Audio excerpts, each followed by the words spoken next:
for she was making good money too in the 80s. Mm. And stuff like that. So, but it's got usurped and bastardized nowadays where women, mostly women who believe in the feminist tropes and all that bullshit, that if they're working, then they deserve to also champion everything else. And some of the men, again, try to say, well, if I have to cook a meal, if I have to do some things around the house, I'm no longer a man. And that's bullcrap. I mean, this is your crib too, you know? Mhm. So I think that's where it's at because both men and women, every other nationality seems to understand that. It's just like, I think the problem is just with black people, man. Black Mm. women putting a battery in their back from the feminist movement. And this whole 50-50 is just bullshit. It's just two people putting money in the pot to get things done and to be able to handle the different ebbs and flows of life. So, but I think men have to take a hit on the fact that you can't stand on a full traditional thing if you have your woman being chased around the desk for 40 hours a week by other guys and expect her to come home and do double duty while you're just chilling playing Xbox. It's bullshit. And a woman also understands that you don't deserve just because you're a woman to be able to stay home and put your feet up and the man spend all his money while you can go out and hang out with the girls. That's bullshit too. Mhm. So it's a negotiated kind of thing, and somewhere in a marriage, that negotiation between a husband and a wife or a man and a woman somehow fell apart, in the balance of how we're going to run our household. And in the households that have that together succeed, and the ones that don't, they fall apart. That's how I look at Yeah. That's I was raised in a household like that. My mom and dad worked. Both of them worked initially.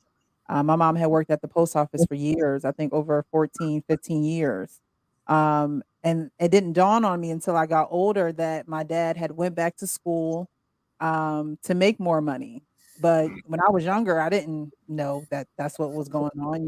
He went to a tech school, finished that, and obviously he was doing that so my mom could become a stay-at-home mom, and she did. And so, like you were saying, you have to have that plan.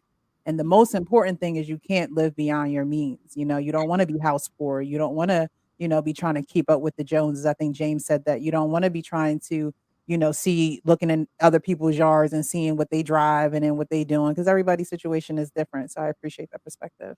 it. Alrighty, Hank. Why do men want to go? And before we go to Hank, I'm sorry, John the Baptist. Thank you so much for joining us. How are you this evening, sir? Doing great this evening. How y'all doing this evening? You all right? Doing good. Thanks What's so going much on, for big joining. brother? Good, good. Thanks for having me up too. Of course. So Hank, why do men want to go 50-50?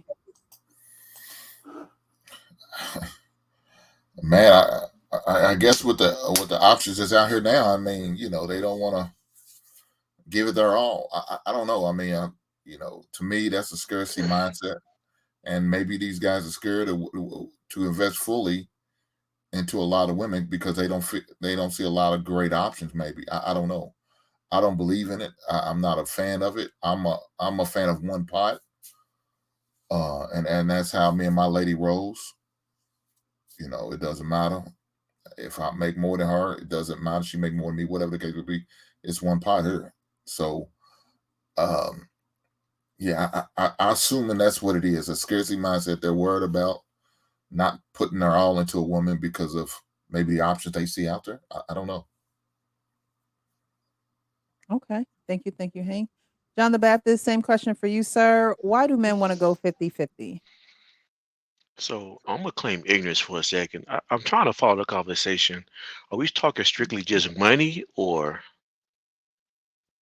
when it comes to So 50-50? right now we're talking money, but we'll get Okay. into other things later. But right now we're talking about just money, 50-50. Mm-hmm.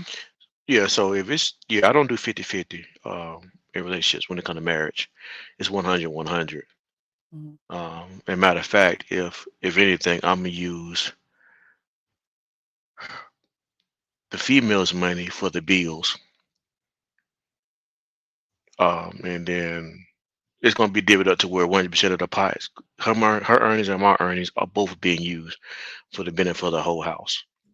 50-50, you keep half and I keep half. and we do what we want to with it. I don't understand that concept, so I know people do it. I just don't. I don't agree with it at all. No, you 100% what you earn and 1% what I earn is going to the family direction of the family. All right, all right. Before we get to the next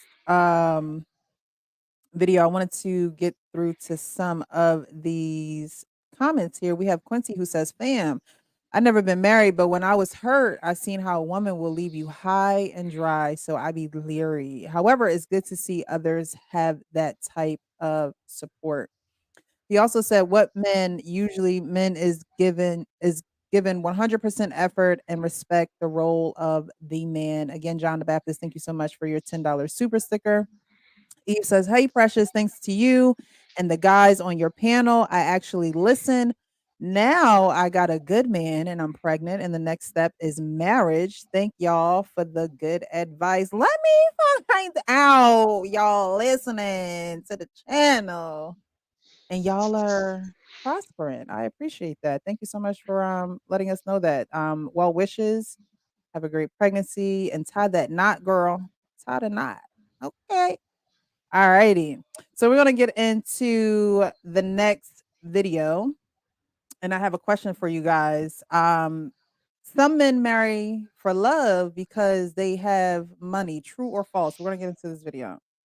Looked at me and said, "Oh no, you're not finna be out here like just wondering what you gonna do. I got it." Yeah. So I'm used to security, like You, whatever I need.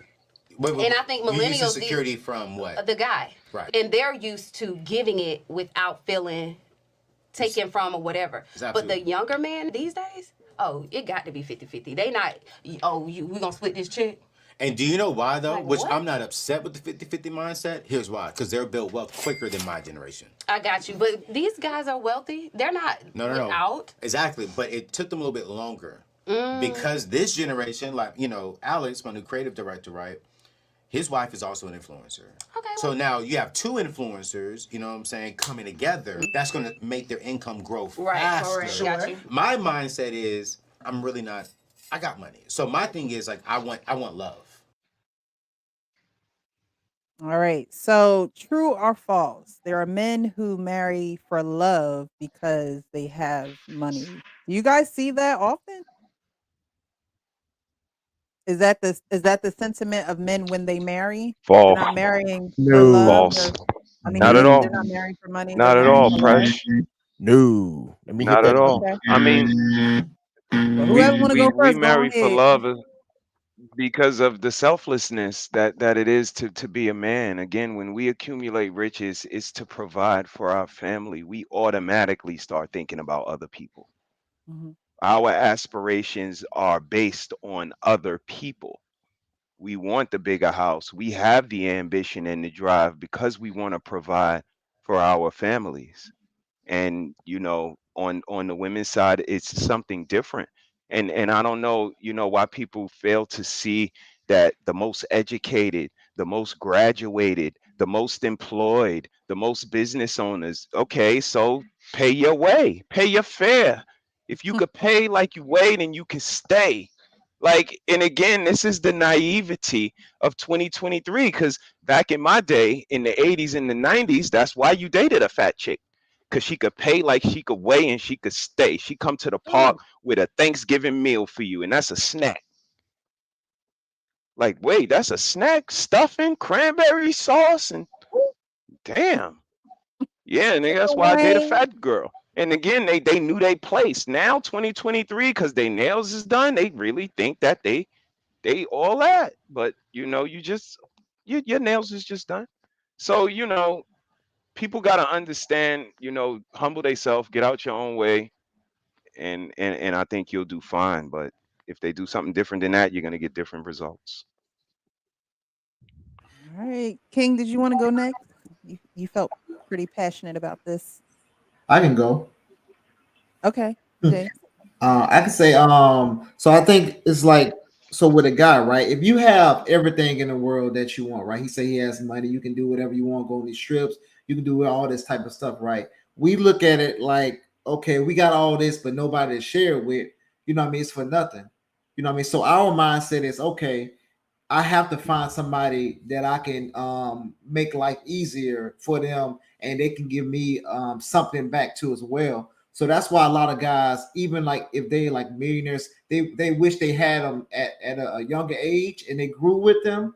Because once you get at the top, it's kind of hard to trust somebody. But at the end of the day, they still want somebody to do. That's why like most inventions are made by men to make other people's lives easier, right? Like the washing machine. Like back in the day, guys wasn't washing clothes. They didn't have nothing to do with that, but they still created the washing machine because they knew that their wife, they seen that, so the guy that did it seen his wife doing all this type of stuff all the time, and they said, okay, we can make some money off this. Hey, baby, try this machine out, and they probably work the kinks out and all that type of stuff. Now we have a great product. So I think when guys get to a certain level, they always look back and say, okay, who can I share this with?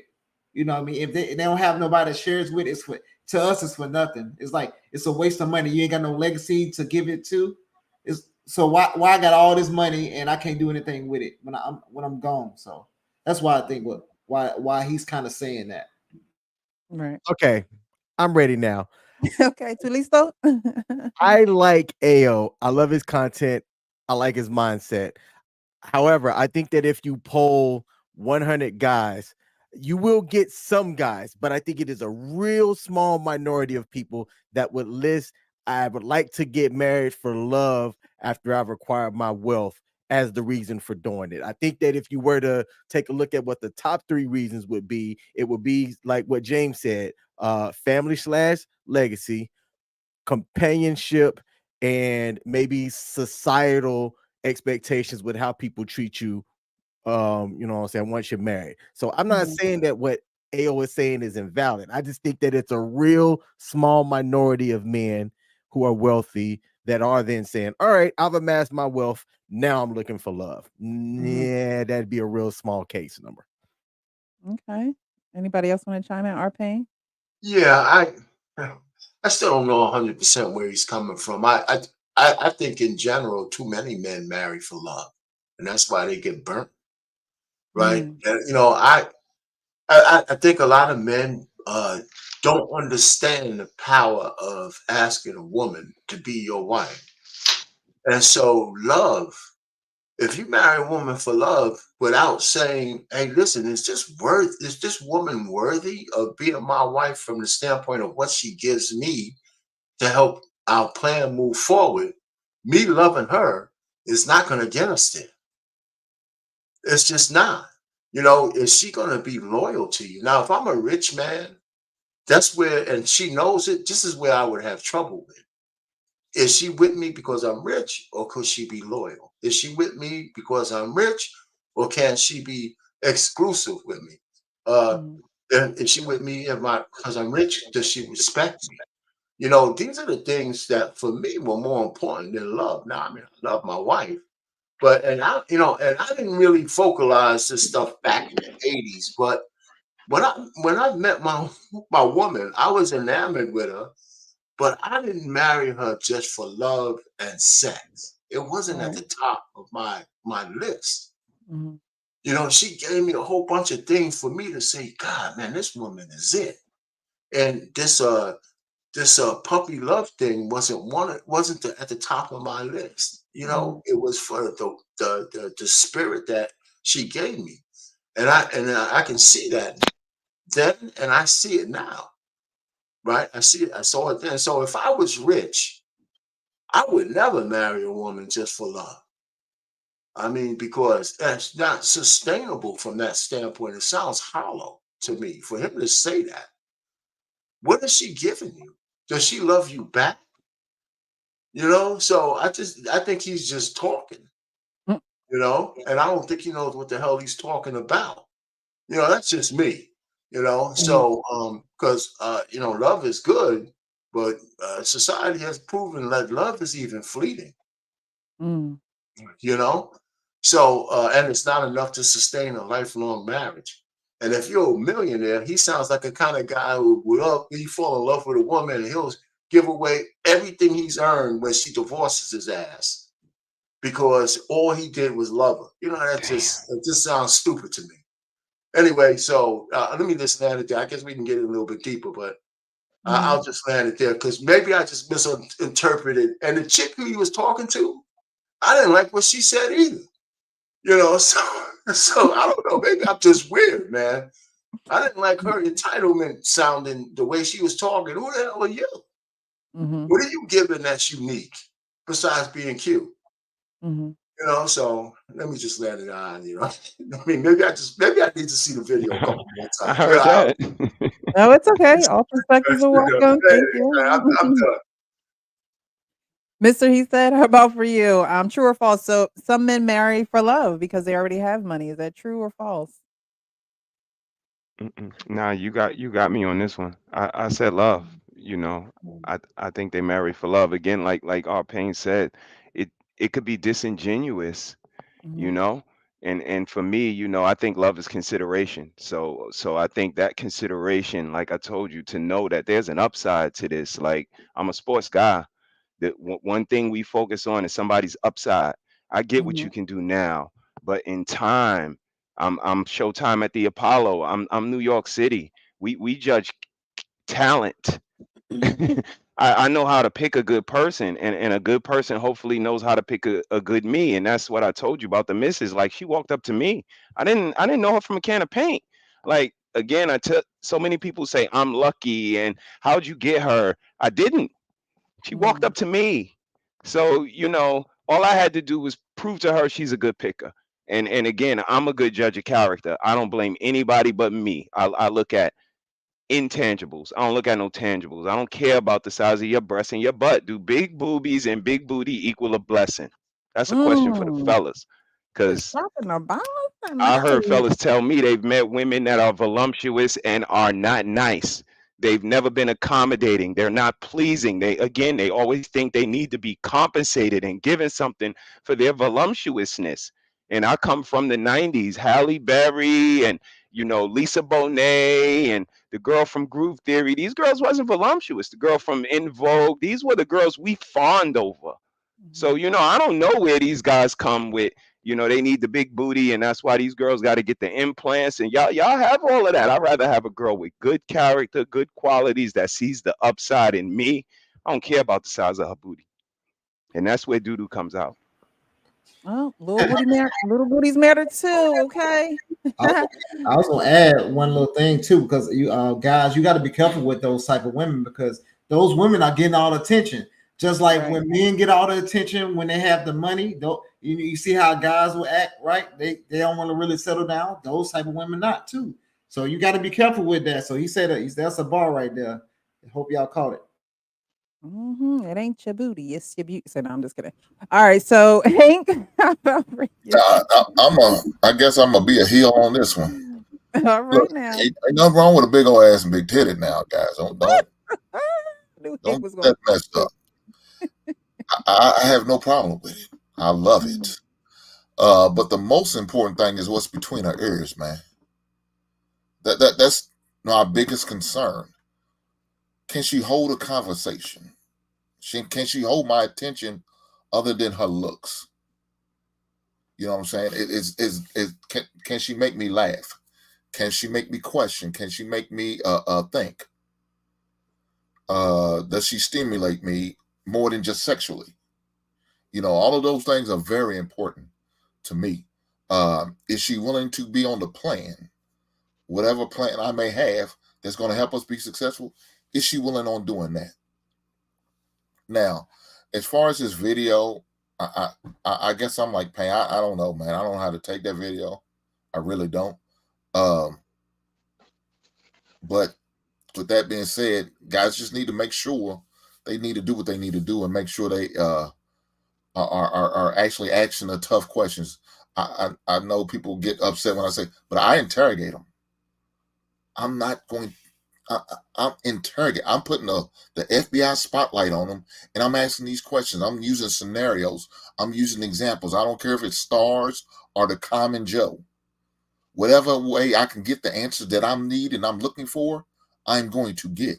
And if I don't agree, and if I don't align with them answers, that's a problem with me.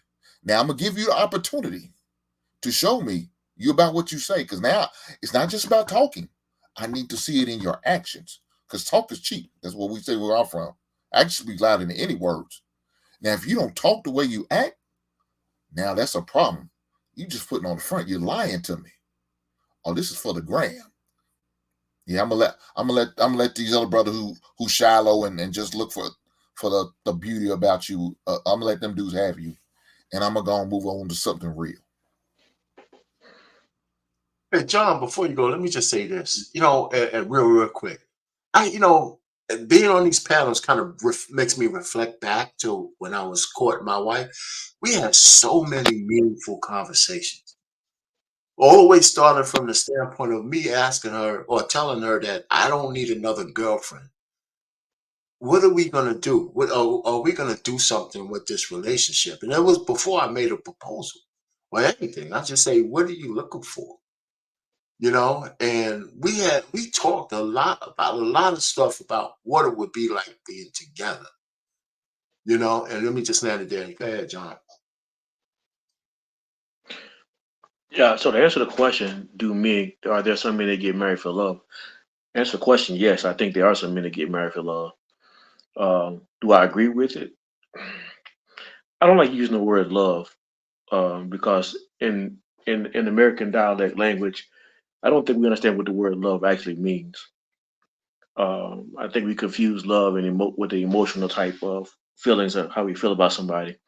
We can fall in and out of love quickly in marriages and in relationships. So I don't like that word love, especially when hearing it coming from a man. In my opinion, I like the word duty. Do you understand your duties in a relationship to your wife? Because duty is not about how you feel. Duty is you understand your responsibility, what you have to get done. And no matter how you feel, you're going to do it. All right. Thank you guys so much. If you're just joining, definitely hit that like button. Share this live. I think it'll be, beneficial for all those who are in relationships who need some perspective from guys who are in committed relationships, married. I really do appreciate you guys' perspective. So again, thank you so much for being here. We're gonna go on to this next video because I came across this video and my question to you guys, and we'll get into it after the video. But we talk about for richer or for poor, but other than money, what areas can you be rich and poor in? So we're gonna play this video. Now this is a little different than what y'all are used to now on social media. All right, this video not gonna get all the plays like all the other videos get because this woman actually is presenting herself in a different way than the woman of 2023 would probably present herself to her husband. Submit to you. I will forever submit to you. I'll forever submit to you, Miles. I'll forever respect you, Miles. I'll forever honor you, Miles, as the head of our home and no other. There is no other, there is no one, no plans of hell will ever prosper in our marriage and will ever hold me not to be a wife that is a Proverbs 31 woman. I will become that woman that builds the home as I follow you, as you follow Christ. That is the only thing that we will do in our household. And I promise and I vow that in heaven they hear. On earth I declare and decree, I shall be a submissive wife unto you as we continue to do this work of God. All right, now I know y'all haven't seen somebody like that in these YouTube streets on social media. But that is a display of her love and her submission to her husband.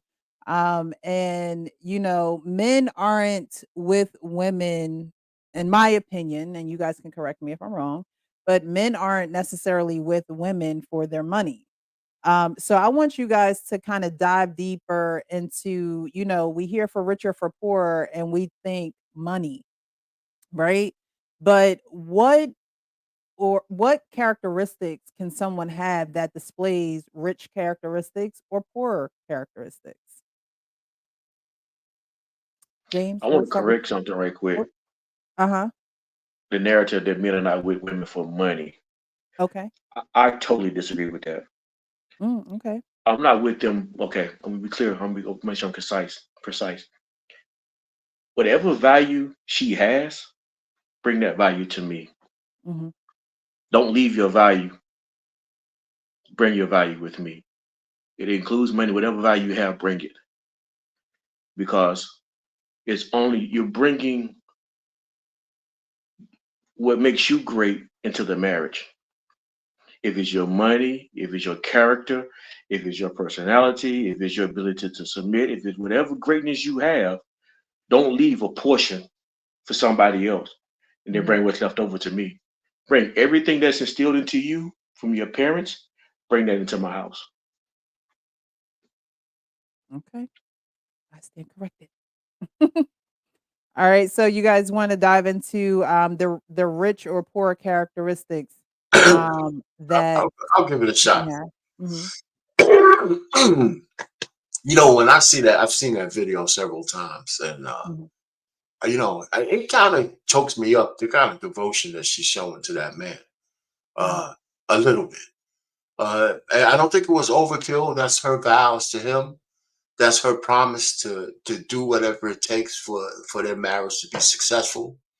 And whether a woman gets on her knees to say that to a man, I feel that way sometimes with my wife, and because we have a whole history of things that she's done for me Hmm. that I could never repay her for. Okay, and not just my kids. Now, and the biggest story is my kids because it took her 10 years to have my two Mm. daughters. And in between that, one of those times I had to tell my youngest that, her sister, died passed away, had a miscarriage. And it was like 6 months Mm. along. Sorry. Hmm. And we had to go through a lot. And I don't know if I told you the story already about the operation and all that kind of stuff, but she went through a lot. That was then, and then I had some issues myself. Not young, I had to do some things, and she had to take care of me without question a little bit. Hmm. Uh, um, through any kind of trial, any kind of tribulation, she's just been there. And she doesn't question me on those things at all. Whether she get on her knees like that to me, I don't know. But but I like that the intangible of richer or for poorer is something that you have to be able to measure in your marriage, and it's not money. You could take money out of it. Uh, my wife has never embarrassed me. I've never had any trouble bringing her in front of any corporation or events I've had. Matter of fact, when she's there, I'm always elevated, Mm. right? Because when she talks to a woman or a wife or executive person, she flashes the dimples and I'm already elevated, right? Like, how did this clown get that woman?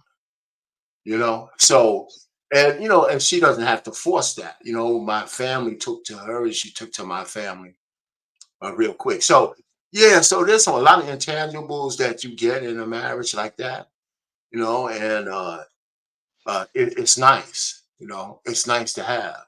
It really is. It's something that I don't pity the people of the day, but I wish more people could experience that, Hmm. you know, uh, because it's timeless. And I don't agree with the modern tropes that you can't find relationships like that. Well, you need to just keep digging until you find a person who wants what you want. And then y'all can make it happen no matter what age that we're in. That's what I believe. Okay.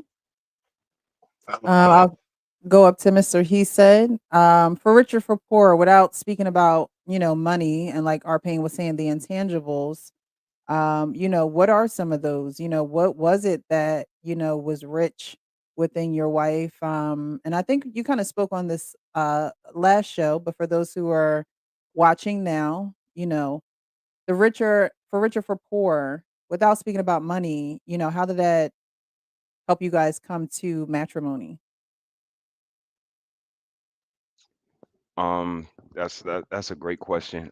For me, uh, it's a plethora of things, but like our pain said, and like I said earlier, those intangibles, the most operative for me was confidence and integrity.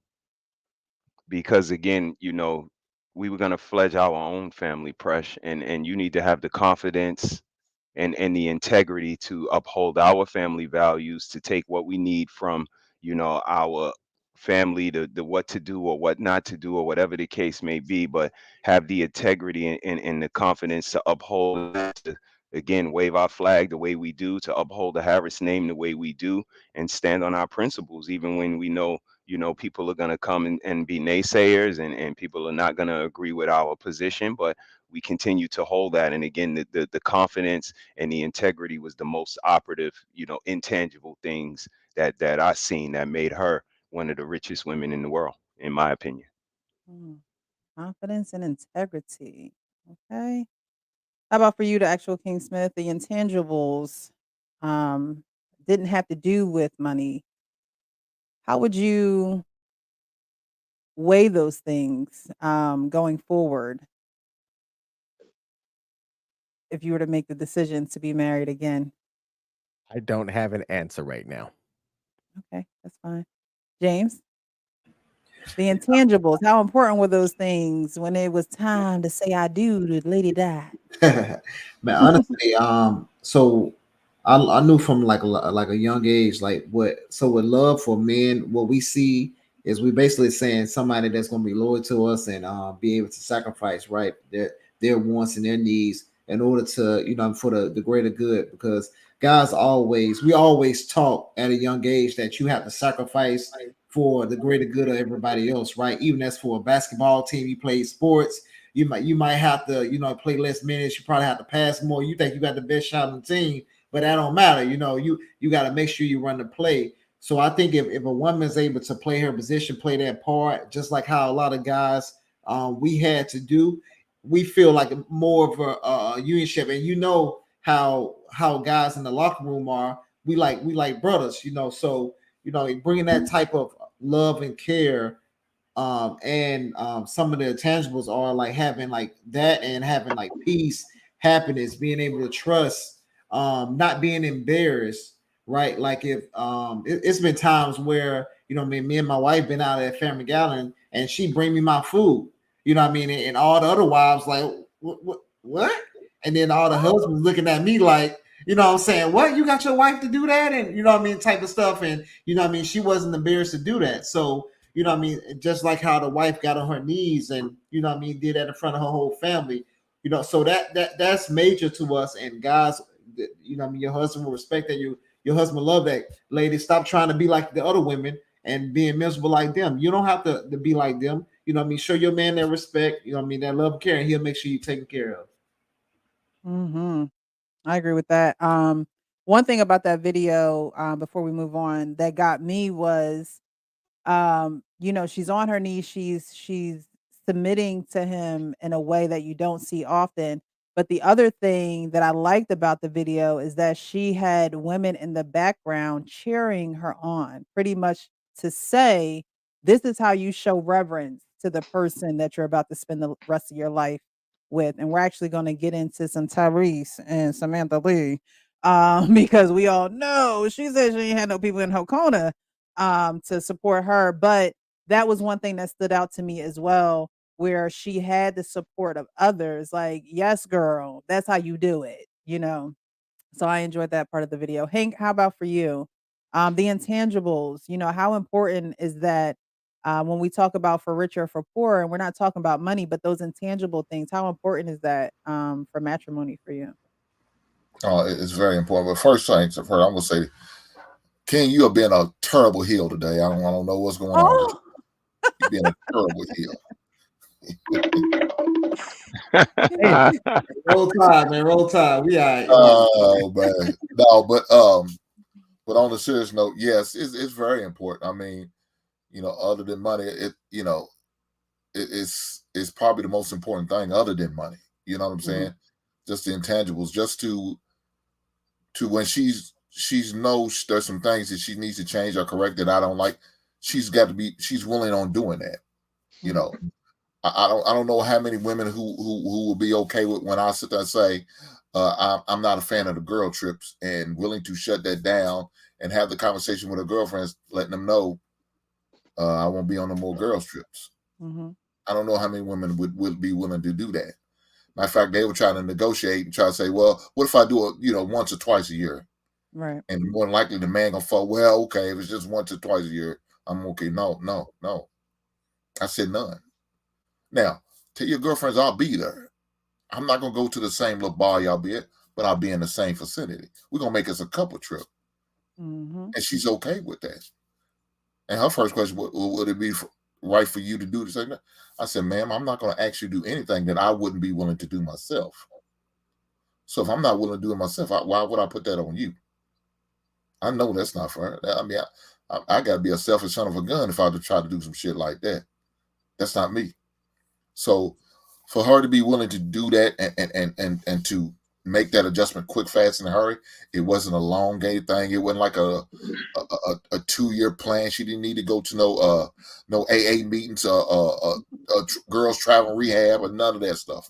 It was immediately, let's make it happen. If that's what it's going to take to get you as my husband, so be it. And she was willing on doing that. Other little things like one pot. To ask a woman to be about one pot, and that you probably not going to get a lot of people doing that. I get funny looks now when I even mention it, and I'm cool with it. I don't care. This is the way my household's going to be ran. This is the way we do. And they say, well, hey, you've been divorced. You're right. I could lose everything, and you are 100% right. I could. But guess what? I'll be willing to roll the dice and take that chance again, and to get back into the one of the greatest fraternity/sororities I can, and it's in marriage. I'm willing to do that. I'm willing to take that chance again. So she's willing to do it. I'm willing to do it. Let's do it.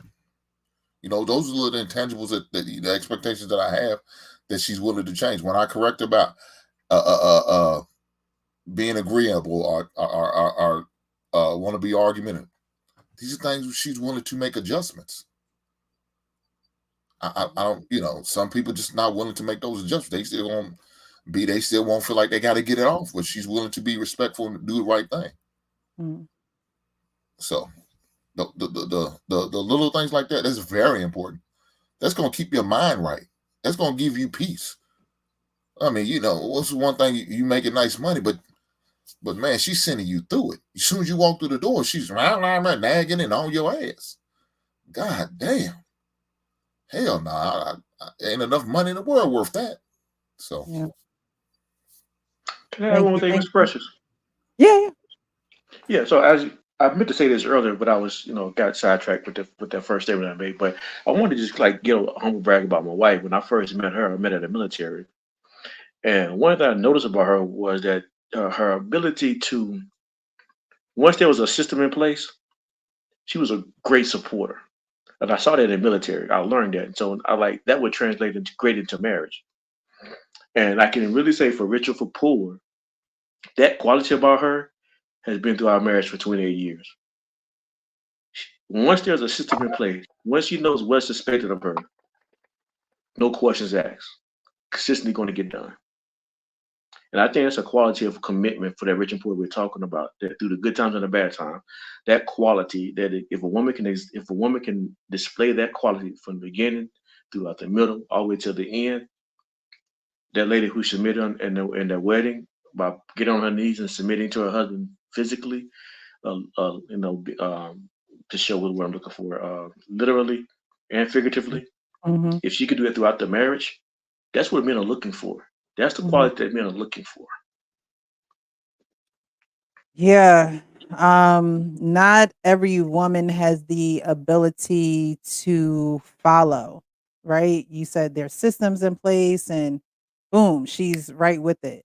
Not a lot, and when I say follow, I mean more so follow a man. They'll follow their girlfriends. They'll follow, trends. They'll follow social media. I mean, it's a whole follow button, right? But when you're able to submit and be able to adhere to the systems and adhere to those things, I would say that is a great quality. I know being on teams all my life, I'm like, I'm not good on my own. I need somebody to follow. You know what I mean? Like it's just ingrained in me to, have structure, to have that discipline. And so when I'm on my own, I'm not as good, as when I'm on a team. And that's just me knowing me. So thanks for pointing that out, and shout out to you and your wife and 28 years, 27, Yes, 28, ma'am. Yes. 28. So yeah, shout out to y'all. All right, so I'm gonna play this next video. It actually speaks to what Hank was talking about, the one pot theory. And he does say it all the time. That is a phrase that he has coined. We should get it on a t-shirt. A hoodie. It's hoodie weather. It's sweater weather. So maybe we should get it on a Bang, hoodie. bang. Okay. But I'm gonna play this video. Now, you guys, a lot of you guys may know this couple. This woman actually retired her husband. He was working, and she actually retired him. And this is what she has to say about, for richer, for poor, and a one pot theory. 25 together. April 19th. The power of strong union versus the power of strong partnership. Yeah. And being married and having finances together. Talk about the complexities of that. Shoot, we are very rare. It has always been our money together. We struggled together, and we've never had separate bank accounts that we keep away from each other. Everything, for a very long time, we had one. Everything just went in that one. Now we got multiple, but all of them are still ours. I don't know how other couples do it, because that also is not my business. But for me, it's like, if I ain't got it, he ain't got it. If he got it, I got it, right? Like, we in it together. So our foundation is locked, and we build together. That's just what it is. And no matter how much we get, it's gonna still be the same. Love me some Tabitha Brown. I wish she was my aunt in real life. But she just got that spirit where it's just like, I just want to be around her. Because she's very practical, and very warm. And I wanted to ask you guys, what do you say to the woman who is fearful of that one pot theory, or who is fearful with, being on her own and saying, all right, we're coming together now, and we have to do we have to be financially focused. And I'm a little fearful of that. I've been dealing with it by myself for so long, and now I actually have to get financially naked for this man. What do you say to the woman that, may be apprehensive to that? Deuces. Oh, He said, "Deuces." Where's the skedaddle? Where's the- Deuces just say, Got off. ah, And it's now it's not necessarily that she doesn't want to do it, but she just may be a little bit apprehensive to it. Not to say that she's like, all right, I She's can't do this one pot thing, but go ahead. if she give her. has any kind. Oh, I'm sorry. Go ahead. Sorry, hey John, you have the floor. If she has any reservations or any hesitancy about joining forces together, like, oh, was it? I can make sure I said his name right. As actual King Smith said, because that's going to be reservations, hesitancy to understand that concept. It's going to be struggle later down the road. Mhm. there's no doubt. I was gonna So, say, honestly, if a lot of people put more value into money rather than their body, so they'll give their body open to a man. They'll give everything. They be down for them. They'll be putting money on their books in jail, all that type of stuff, right? But let them say, hey, let's put this money in the pot and let's build something together. Now all of a sudden, hold on now. You know what I mean? Now they got it's like we talk about you voted Democrat, Republican type of conversations or something like that, rather than just, just having like a genuine conversation, like, hey, all right, I trust you, you trust me, right? Cool. Let's put this together. Right. And then they'll get mad if a guy said, hey, let's sign a prenup. You know what I'm saying? They'll get mad at that, but they don't want to do the one pot thing when they're in a relationship. So I think we gotta, be more understanding of how we look at things. And also too, I love the fro. I wanted to say that as well. So I love when the sisters, wearing the fro. But we gotta change our mindset, because we have a failure mindset, and it's going to keep destroying our communities if we don't get out of this. So, All right. Arpane? Yeah, well, this situation is another reason why I think marriage needs to happen when you're younger. Mm-hmm. You know, and that's because when people are pretty much set in their ways in their 30s and older, it's going to be harder to make that transition. I mean, in our family, we have one pot. I mean, all of our accounts have both of our names on it. And I mentioned last week that I'm anal enough. I have a flow chart of where the money comes in and how it gets processed everywhere, and then what's left after all that. So, so I'm not. I think the one pot theory is great. Now, just to be full disclosure, my wife does have a small account, but I have the number of the password. There ain't no money in it. There ain't no money. A little petty cash. Yeah. She can't dip as she was worried. And it's funny because we had that conversation. She said, "Well, everybody told me you're supposed to have your own account," and I broke out laughing. I said, "Okay, so where are you gonna escape to with that? With what you got in that account?" I said, "We got everything with both our name on. What are you worried about?" And that was a long time. I mean, I don't know, 30 years ago or some kind of crap when we had that kind of conversation. I said, "You got this account and you can't do nothing with it. You're lucky it's still open. You probably got to pay a fee because there ain't no damn minimum in there. So you're not really doing a good job with your little getaway money. So you're just tripping, So anyway, but I don't even think about it. But everything has both of our names on it. Just everything, So Right. I like the one pot theory, even if there's many pots. Is both is joint. Everything is joint. Right. And one thing to add, I'm sorry. What if something happened to you, right? And you know what I mean, say if you was in a car crash, you lost your life or something like that, right? How's she going to access those funds? You know what I mean? So now you've been so secretive. Oh, I hope she don't take this, or she been so secretive. Now, once you need that, you know what I mean, that bread, because they're gonna go. Say if y'all not married, it's gonna go to the next of kin. It's not going to you. You know what I mean? So, but you was holding him down all these years, but y'all being so secretive with y'all account.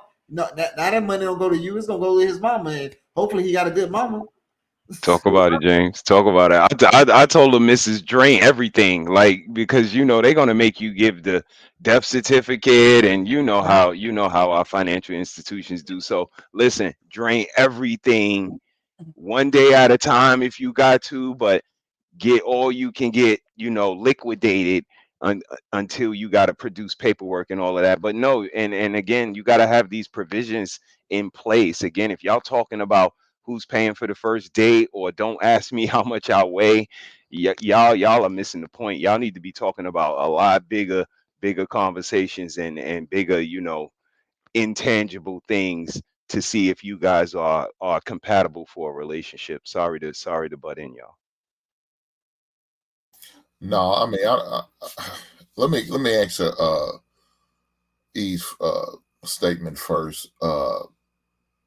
You have to trust your girl. I do trust her. I trust her with all my heart, but I don't trust you other hard ankles around her. That's my issue. I don't trust that y'all are safe and y'all gonna do well by my lady. That's what I don't trust. So it's not that I don't trust her, it's just I don't trust everyone else. I may not trust all her girlfriends. So what I'm gonna do? I can't eliminate them. I require her to get rid of those ratchet ones. But doesn't mean they can't they can't come to the trip. I can't stop them from going. So if they going, they're gonna try to influence my woman. No, we're not having this. But that won't be a problem. Why? Because she won't be there with y'all, not by herself. I will be there. Now, again, I'm saying I'm not gonna sit at the table while y'all have a good time. Y'all have a drink, y'all eat dinner. I'm gonna be off probably at a sports bar watching the game or something. But when she comes on to the hotel room or the Airbnb, guess who's gonna be there right with the porch light on? All the ones gonna be there opening the door when she come in, waiting to get love down. It's gonna be Hank. I'm gonna be there waiting on her. Nobody else. So to answer this question about my brother. Damn, I don't know what's the question again. One pot. We talking about your thing. We talking about your one pot. One pot. Look here, guys. Like James said, you'll give me your body, but you worried about that paper, because that's all it is paper. That's all it is paper. So with that paper being said, y'all realize if something happened, like you said, we get divorced, marital assets will be split regardless. I've been divorced. I know what they're going to bring, all bank statements, all paperwork to the table. Ain't no hiding it here or there. I got an account over in Dallas, Texas, but I live here in Kentucky. No. I need all them statements. And if you try to hide it, there will be some legal ramifications if you try to do such. Mm-hmm. So it's not going to work for you. You're going to be splitting it anyway. Yeah. Come to the altar with Hink, with all your money and all your tithes, and we're going to eat good together. We're going to make sure we're going to be well off. Nobody's going to be without. My lady has every access to every account. There's no secrets, no past. My wife will have everything. There's nothing she won't have. She want to come in while I'm taking a dump. Ain't no privacy in this house. It's all open. Come on there. I'm wiping my ass. But if that's what you want to see, come on in there and see it. I'm taking a shower. You won't see it. I want to hear it. I don't even want to hear you talk about it. I don't even want to hear you talk about it. I gotta keep it honest, baby. It's the real precious. They keeping it all the way real over here, okay? Just hear you talk about it, baby. You want to go to sleep. I appreciate him. I appreciate you sharing. No closed doors in this house. No. There's none. There's none. Everybody gonna know everything. She gonna know everything. Mm-hmm. She gonna have the USB with all the passwords that she needs, and we all have it together. It won't be no secrets. So again, everything's gonna be a friend. So she can say, "Well, I didn't know about." No, that's false. You have every access to everything you need and want to know about your man. You got that. There won't be a secret. So you don't have to feel uneasy or insecure. No, why are you feeling that way, baby? I'm giving you everything you need to know. What do you want to know? So that's what she's gonna have. That's a part of the blessing she's gonna get. That's a part of my 1 part 30. Now, if the woman ain't for the 1 part 30, I'm gonna have a conversation. I'm gonna try to convince you this is why we need to do it.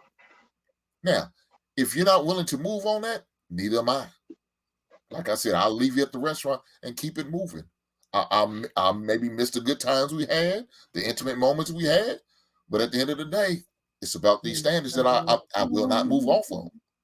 And then you have to have standards that you will not move on. Do not negotiate them. If you got non-negotiable standards, then stick with them. Stick with them. I don't care what they are. If you feel like they're extreme, then you better convince me why you think that. And you need to convince me, and if, like I said, if you can't convince me, then I'm not moving. I'm 10 toes down on this. I'm not going anywhere. Deal with it. I'll move on to the next one. Okay. John the Baptist, did you go on this, the 1 pot theory? Yeah, I did. If a woman is apprehensive about it? I'll jump in. I'll jump in after Hink, only because I kind of want to jump in on the girls trip. I kind of commented in the comments too, and Easy Money wants to know why we as men are so against girls trips, and I have a perspective of my own, and I'll also answer your question as well. For me, I'm not Liam Neeson. I'm not gonna lie to y'all. I don't know how to navigate the streets of Paris and get to her if something happens. So, like my brother said, if I could be at the hotel, if I could be a little bit closer in proximity so that it's realistic that if something happens, I can be able to help or try to get some answers, that would be great, because we see the results. We fast forward a year and a half, 2 years to all of the girls' trips, and the friends have different stories, and nobody wants to tell mama what actually happened. So it's a lot of lack of accountability, responsibility. We also play a clip on my show that they call Ho and Go. And they said, if you don't want to go on the girls' trips, you need to go on the church retreats, because they are down for dick sucking, hoeing. And if you're not for hoeing, you're against hoeing. And again, when I first came in this space, I was unapologetic and very articulate about not being with girls' trips because of those reasons right there. And to answer your question about the 1 pot, I mean, realistically, is there more than 1 pot? Because I'm just going to land my plane right here. If somebody breaks the car windshield and we 50-50, do we not get the car windshield fixed? Do we not call car safe place? because that's your money and you're not planning on spending it now, but we need the car repaired. So realistically, all of that two-pot nonsense is just nonsense, because if something needs to be done in the household, are we going to neglect it because it's coming out of our quote unquote one pot? So, again, like these guys said, the scarcity mindset, the pessimistic mindset is absolutely what they're operating out of. And you see the results of that. So, easy money is saying, what about the guys trips? It just starts to be this whataboutism, and it's just Stockholm syndrome. He's been around girls so much that he started to adopt their arguments and their talking points and regurgitating them to men. And we're men. No, I'm not Liam Neeson. I can't get from America to Paris in less than an hour and save my woman. So I would rather be in close proximity and something realistic. And it's not about control, because we're in a marriage. You guys are really being, disingenuous. And I'll land my plane right there. So Mr. He said to your point. Mr. She said got to send your ass to collection to get half on that grocery, I guess. Mr. E said to your point, Lisa should let his wife go. And she got taken like 3 times. I think that's too many girl strips. I mean, and again, you see the girls that as soon as they come back, they thinking about the next one. It's come on, man. Like you could get a simple guy with that, but you can't get the God. Peace to the gods in the earths. Hey, what's up, JR? What's going on, bro? Welcome to the panel, JR. How are you this evening, sir? Doing fine. About yourself? Doing good. So you just joined us. We're talking about the one pot theory. I'm not quite sure if you saw the last video that we played. Let's see the last video. I just heard some of the conversation. Tap of the friend. I'll play it again. Let's see here. 25 together. 25 together. April 19th. The power of strong union versus the power of strong partnership. Yeah.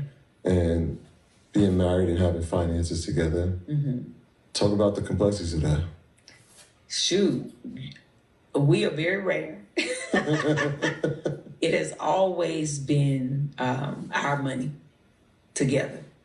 We struggled together, and we've never had separate bank accounts that we like keep away from each other. Everything, for a very long time, we had one. Everything just went in that one. Now we got multiple, but all of them are still ours. I don't know how other couples do it, because that also is not my business. But for me, it's like, if I ain't got it, he ain't got it. If he got it, I got it, right? Like, we in it together. So our foundation is locked, and we build together. That's just what it is. And no matter how much we get, it's gonna still be the same. All right, JR. So what do you think about that? The one pot theory, or at least access to all of the pots. Everyone has access to all of the pots. Well, when I was younger and growing up, I wasn't really for it. I don't think that I really understood that, because how I was brought up, like, your money is your money, my money is my money. So I think back in the day it used to be like that. I think that a lot of people didn't really have no choice. They didn't really see it no other way, because they had different fights and struggles. But I think as the world kept moving forward, I think a lot of things have changed. A lot of things shifted, which has a lot of people mindset shifting. And I think that we as teenagers and kids and growing up, we didn't see that in our house. So I think that we started to mimic a lot of the behavior that we seen. And think about family, like family reunions, think about just everything you used to do back in the day. You don't see those things no more. And, part of the reason is that because at some point it got lost, and we stopped carrying over those traditions. Also, I want to highlight too that it's about trust when it comes to that as well, because if you are the breadwinner and she's not responsible, then it's going to be really hard for you to say that she has access to those accounts. Because if you bring it in and you are in that top 10% and she's a spender, then it can hurt you guys more. So now you got to have an account that she only has access to because she don't know how to spend. And that's something you kind of train up on, and she may not never get it. But now that you're married, it's something you got to deal with. So like the whole one pot thing, it all depends upon the relationship. I think it takes a certain level of maturity in order to be able to adopt that process in there. And it takes a great deal of trust, man. I mean, I can't even describe just giving somebody complete access to it. So if you've been burned in some type of way, meaning that women have dated you or been involved with you just for money, then I can really see you having that insecurity and not letting that happen. Or she has to prove herself like to a certain degree before she gets the access. She has to earn it. So if you are considering marriage, I think you might want to factor those things in. Then that way, at least you know what you're getting yourself into, and you can give her all access. And the more I listen to these conversations, especially when every time I hear Hink say one pot, or I hear somebody say it, I always think those are Hink's words. That's why I told him to go ahead and trademark it. But I mean, that's something that's really serious, and it could be beneficial if done correctly. Like that whole mindset of one pot is powerful.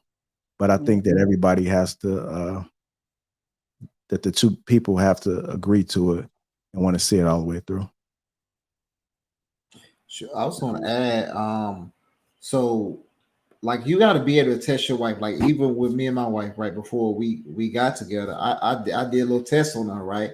Like we used to go to grocery shopping together. I see how she's spending money. I said, hey, instead of buying that, you know what I mean, look at how much pounds you getting compared to the price, do the calculation in your head, you get more with this one. And I'm teaching her how to shop and stuff like that, right? Just, you know what I mean, so she can kind of get my mindset. And then like I was doing like little small things. So I actually put her name on a small credit card. Once we got like a little bit more serious, we was together for like a year or some change. So now I'm seeing how she's spending money. Every time before she spent something, she called me. She was like, hey, I'm about to spend this. Is this okay? So now I'm like, all right, cool. But like what JR said, that's kind of like I'm building that trust, you know, in that relationship. So guys, right, you gotta like test you with me. If you've been together for a year or two or something like that, right? You thinking about getting married? All right, now it's time to take it to the next level. Do a little test. You might create your own or something like that. See how she handle money, and then you know what I mean. Y'all can take that next step. All right, cool. I know I can put her name on my account. You know what I mean? So now once we got married, I wasn't tripping. I put her name on accounts. All right, we good. You know what I mean? If something happened to me, you know where to go. You know what I mean? This is how I want to spend the money, blah, blah, blah. So it's a whole detailed plan. And you know what I mean? Y'all be straight. James said, you better get that great value. Don't be trying to get them name brands. Get that great value. Okay. Yeah, another thing is I tested my lady. I keep like $1,000 worth of ones in my house. Pain, don't get excited. It's not for what you think, brother. But nonetheless, I keep that, and she knows exactly where it is. She knows. She watched me count it. I'm old fashioned like my grandfather. My grandfather used to put it in cans and bury it back there. He literally did that shit, and I thought he was crazy. But he said, man, in case anything goes down, I got enough cash to hold me over. So I adopted that same mindset because he taught me how to be a man. So I didn't put it in a can in the backyard, but I just kept it in my home. She knew exactly where it was. She knew exactly how much it was. I kept around just to see how trustworthy she is. And if you have a problem, test her by seeing, is she materialistic? See, if she's a materialistic type woman, you need to see her spending habits. You need to watch and engage. Like you said, James, another thing is have the woman go to the store with a grocery list so she's not double buying. We already got 3 cans of green beans. Maybe why'd you go and get 3 more? We don't need that. We let's go check the cabinet before we go make a purchase. Little things like that. These little tricks you can learn and watch and see how she does. I'm stock the pantry. That's all. I'm giving you free game. I'm not even charging you. But those are little things you can do and you should do to test and see. Matter of fact, see what her taste is and where she shops. You know what I'm saying? If she's willing to go to the cheesecake, or do I need to take her to Rude Chris? And that's what she requires of me. Is she willing to do that? I don't pay my woman's bills. I know people say, man, well, you don't pay her. No, I don't. Because you ain't gonna like the next video. She doesn't get that blessing until she gets my last name. Now, once she gets my last name, all bills gonna be paid by Hink and no problem with it. But I want to see how you handle your money. I want to see how you budget your money. I want to know how you move and how you operate. Of course, like I said, by the third date, I'm gonna know your credit score. I don't want to know if you're worthy enough for me to put on some accounts. How early is too early to bring up money? It's never too early. Never.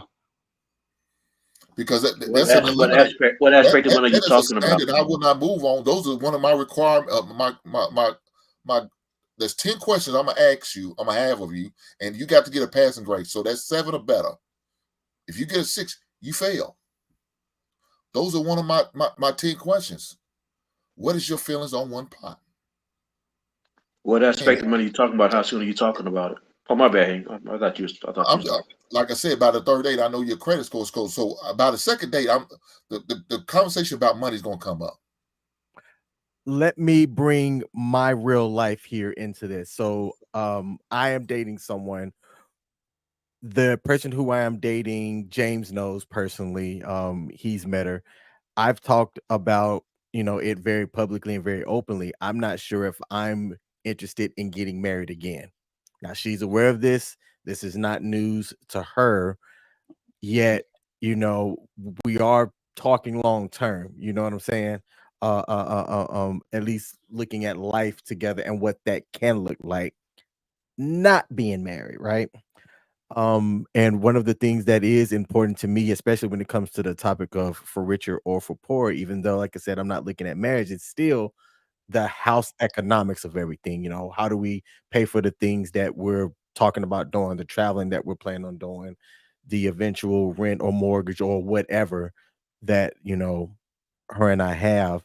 And we've talked about finances somewhat. We haven't necessarily, brought up the credit scores or anything like that, but we did create a joint account to create for saving for the trips that her and I would like to do using the passport and getting overseas. And we did this 9 months in, but I'm 39, she's 37. I think that that's something that with us being older, we can work that out.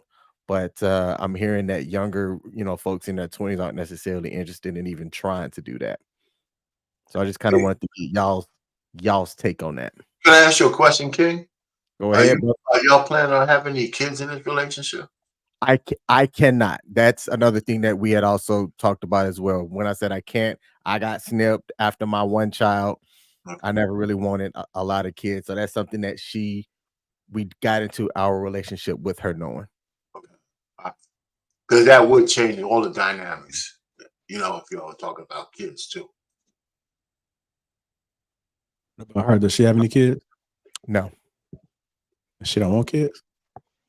She did at one point in life. That was one of the things that before her and I started to get serious, I'm like, you need to be sure, because with me, it's not happening.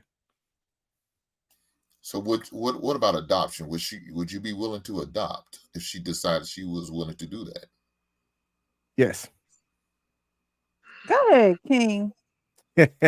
Well, so let me ask you this: is marriage completely off the table? You just there's no way, no how I could see myself saying I do again. I don't like dealing in absolute, so I can't say for certainty that it's 100%. It's like 99% though, that with how I'm looking at my outlook for life, it's not happening again. What's the difference if you I'm rooting for you, King. I'm rooting for you. And Michelle, okay. I had a question. One question. So what would be the difference in your relationship if you got married today, then tomorrow, than it is today? What's the difference? I think that sometimes putting a title or a label on something gets people off-centered or off focus about what's important. When talking about the vows, there are the basic vows that the one lady, Mrs. I'm bad with names. Oh, Sarah Jakes in the beginning. Jakes, yes. How they talked about the standard vows and not having these customized vows and things like that. I love that our pain comes on these panels as someone that's been, you know, married 30 plus years. I always joke, married as long as I've been alive. You know, because it's I worry about the longevity. My marriage lasted 14 years. I didn't get married thinking that I was going to get divorced. And 14 years is it seems to be, hey, you've had a good run if you've made it that long with the way that people are divorcing. But I'm scared of, and I'll just say it, King is scared. I'm gonna talk to myself in the third person. King is scared that give the title, certain expectations might change. And that's one thing I did with my wife right before we even got married. And I said, hey, make sure you like what you liking right now, because this is what you gonna get. It ain't gonna be no flowers every day now because we married, and you know what I mean, all this romantic stuff. This is what you getting right now. So once we do get married, you know what I mean, this it. This is what it's gonna be. I'm treating you like I treat my wife. You know what I mean? And she was cool with it. So that's why we got married. And we've been, you know what I mean, married like that. So I think if you like set the standard like that, that'll kind of like help out some of the, you know what I mean, the fears of what you have, right? So because a lot of people, they are afraid of the title, right? Or just like if you have a boss right there, you know what I mean, that person, that boss can be dumb as hell, but you'll look at him with respect because he has a title. But if we got to stop with the title type of deal. It's just a relationship. You know what I mean? Y'all moving to the next level. You showing them that you got the ultimate commitment because you want her to have your last name, and that's it. You know. I think our pain agree with me when I say this. The one thing that's constant with a woman, the longer you stay with them, is change is going to happen. You can tell them, this is who I am, this is how I move. I'm going to be like this until the day I die. They will hear you say that, and 10 years down the road, they still going to change. They still going to want flowers. So the question is, can your duty and honor deal with them in their change? Because one thing that's constant with a woman is she's going to change. And to be truthful, we're going to change too. Exactly. So why you just say we wasn't gonna change in the beginning? I'm sorry. Did I say that? If I did, I That's didn't how mean to you say that. started waving your flag. You started waving your If I flag did say saying that women if I change. did say that, Yeah, I probably misspoke. you But started waving your flag saying women change like men don't, no, because I we was do speaking as to well. what I was speaking to what So I'm gonna to jump what in, and to what what I'm James gonna said earlier. say I was speaking to what is James I said. kind of operate from a different perspective. Expectations is something I do not have because I don't have the right to have expectations. Even if I do have them, they don't have to be met. Now we have roles in our marriage. She's my wife and I'm her husband. But expectations, I expected to have dinner. Okay, you don't. Do you know how to be resourceful and make provisions if you don't? So, I completely understand what you're saying. And like I said, in roles, then we understand that if the person that works outside the house comes home, they should have a meal. That's the reciprocation of being in a relationship. And the consideration is what I consider love of another person.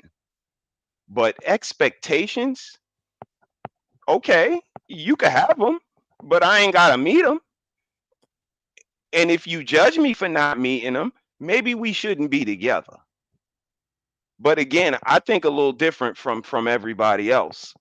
I'm a New Yorker, and we roll with a certain self-love, and that's what I think is missing from a lot of these younger people and relationships. And again, that's why they're so transactional. You got to get something, and it has to be of higher value or equal value, and you see no upside, you see no talent, you see no character, and then you blame everybody else because you didn't see it in the beginning.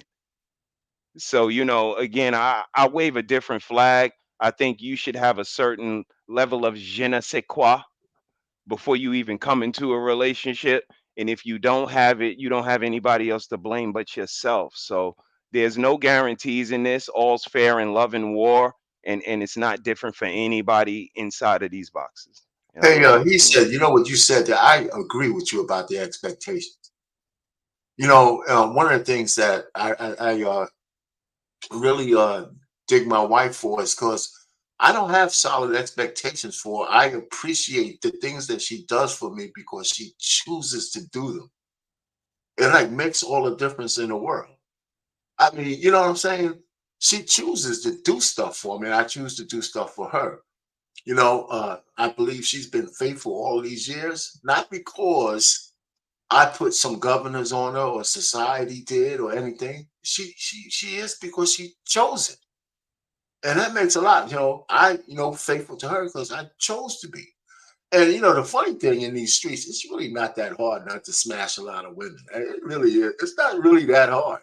I mean, we act like there's some kind of like I gotta have a whole bunch of chicks. You really don't. But you know what, King? I want to say something to you and take it for what it's worth. I hear you. It seems sometimes it seems like you struggle with that whole thing about what kind of relationship I want long term, like marriage. But the way you come across, don't even think about getting married. Because unless you have a clarity of thought to do it, then don't do it. And be comfortable with that. Nobody could judge you for that. You know what I'm saying? Just be comfortable with that. There's nothing wrong with the way you're thinking. The only thing that makes it tough is if you're wrestling and saying, should I be doing something that you're really not comfortable with? That's where you'll get into a mistake. So if you feel comfortable being single, having your honey, and you're living that kind of life, all the rest of this stuff is, if it's not for you, there's nothing wrong. There's no right or wrong there. Just don't do something because there's some kind of societal expectation. No, don't do it. Don't do that. Anyway, that's just my 2 cents. So I'll leave it there. For what it's Right. worth, I'm not no therapist. I'll send the bill. I'll send you the bill. It's gonna go on his wife's petty cash account. All right, I'm gonna highlight some of these comments, and then we're gonna move on to the next video. Big Pressure says a wife and a woman are two different things. Those who findeth one obtain the favor from God. Yes, a man who finds a wife finds favor from God. Mrs. She said, excuse me, protect the children by loving the other parent in public and private, even if y'all are not in love anymore. I'm just saying. Big Pressure again says it's worth it if you wise enough to know who you are and what you want out of life. I believe he was talking about marriage. Eve says, I understand, but you got to trust your girl. We did grow over that. She said again, women have been trained to have a few dollars tucked away for a rainy day. I'm just saying, under the mattress, tucked in a sock or purse, and them Nike shoe boxes, it just be everywhere. Dorian says, good point, Eve. No female or girls trip has precedence over my man, in my opinion. I trust and value him enough to honor his request of me because he's who I lay with at night. Easy Money Jones says, why are men so against girls trips? Are y'all taking your guy trips? If she can't have a girls trip? And I did see Quincy say, men trips be whack, like old heads walking down the boardwalk, like that Whispers video. Yeah, guys Whispers? usually Damn. say it's Rock boring. Steady. He talking about Rock Steady too. God damn. That's a classic. Ain't I don't know nothing, why you ain't brought nothing it like back. going fish. Ain't nothing like going fishing, drinking beers with the boys, just hanging out. Yeah, but it's not a whole trip. It's not like, y'all have to go to Miami to do that, Nah, or I don't you have know to what I know. mean? Yeah. Easy Money says, excuse me, she said, Dorian, I honestly don't want to go on a trip without my girlfriends, without my husband. And that is actually very important. Like Mr. He said was saying, if there's trouble, if there's something going on and she got to call you a million miles away, it's in your best interest, honestly, to go with him. And if they not down with it, it's just gonna be a trip for y'all too. Yeah, something happened to my wife, I feel like a failure. Honestly. Yeah. Easy Money And Jones they says gonna call you anything. one. They gonna call you one too. Like It's that's your that's the fault. thing. You can't get on the flip side of it because they're gonna find a way either way to make you the villain, and either you the hero or the villain. You live long enough, man. Easy Money Wow. Jones is tripping, man. I swear. He's always tripping like that. Stockholm syndrome, man. He hang around ladies, man. I could tell by his comments. He hangs around a lot of ladies. I thought this one was pretty funny. Credit score conversations on dates? Yikes. I've been out of the game too long. I need to stay married. I believe he also said something about being at Applebee's having dollar margaritas. Here we go. I could imagine drinking dollar margaritas at Applebee's, asking a woman about her credit score. I thought that was Yeah, funny. be happy you got your wife already, man. All right, so we're gonna get into this next video. It's of a guy pretty much talking about how he doesn't want his wife to work. To provide, if you have a wife and she has a job too, one of y'all got to go. I believe a woman should work if she wants to work, but if she doesn't want to work, a man, not a grown boy, is supposed to provide. When I married Gladys, I never would forget when we went to the closing. I never ever shared this with her. And she had a check, I had a check. And I said, your money does not spend here. Her mother said, what a man. Touche. I said, you sing if you want to sing. If you don't want to sing, you don't have to sing. A man's job is to look out for his family, to provide his family. Yes. If I have to work 2 or 3 jobs to do that, I'm going to do that. Wow. Now, if a woman wants to work, that's her goal.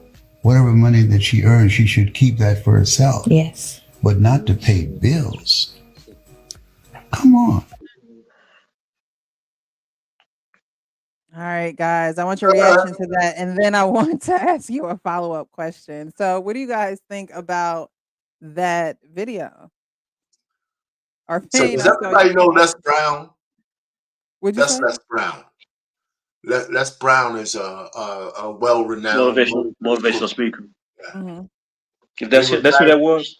Yeah, he was married to Gladys I Knight. honestly don't know who he is. He was married to Gladys Knight for a while. Go ahead, Pressure. You were saying. And I was wondering what Gladys he was talking about because we don't know that many Gladys. Okay. But I was asking you to go. It looks like you had came off the mic, but asking you guys your reaction to that video before I ask you the question. Well, first things first, man. I'm trying to figure out when is it too old to stop getting a Beijing and dying and shit.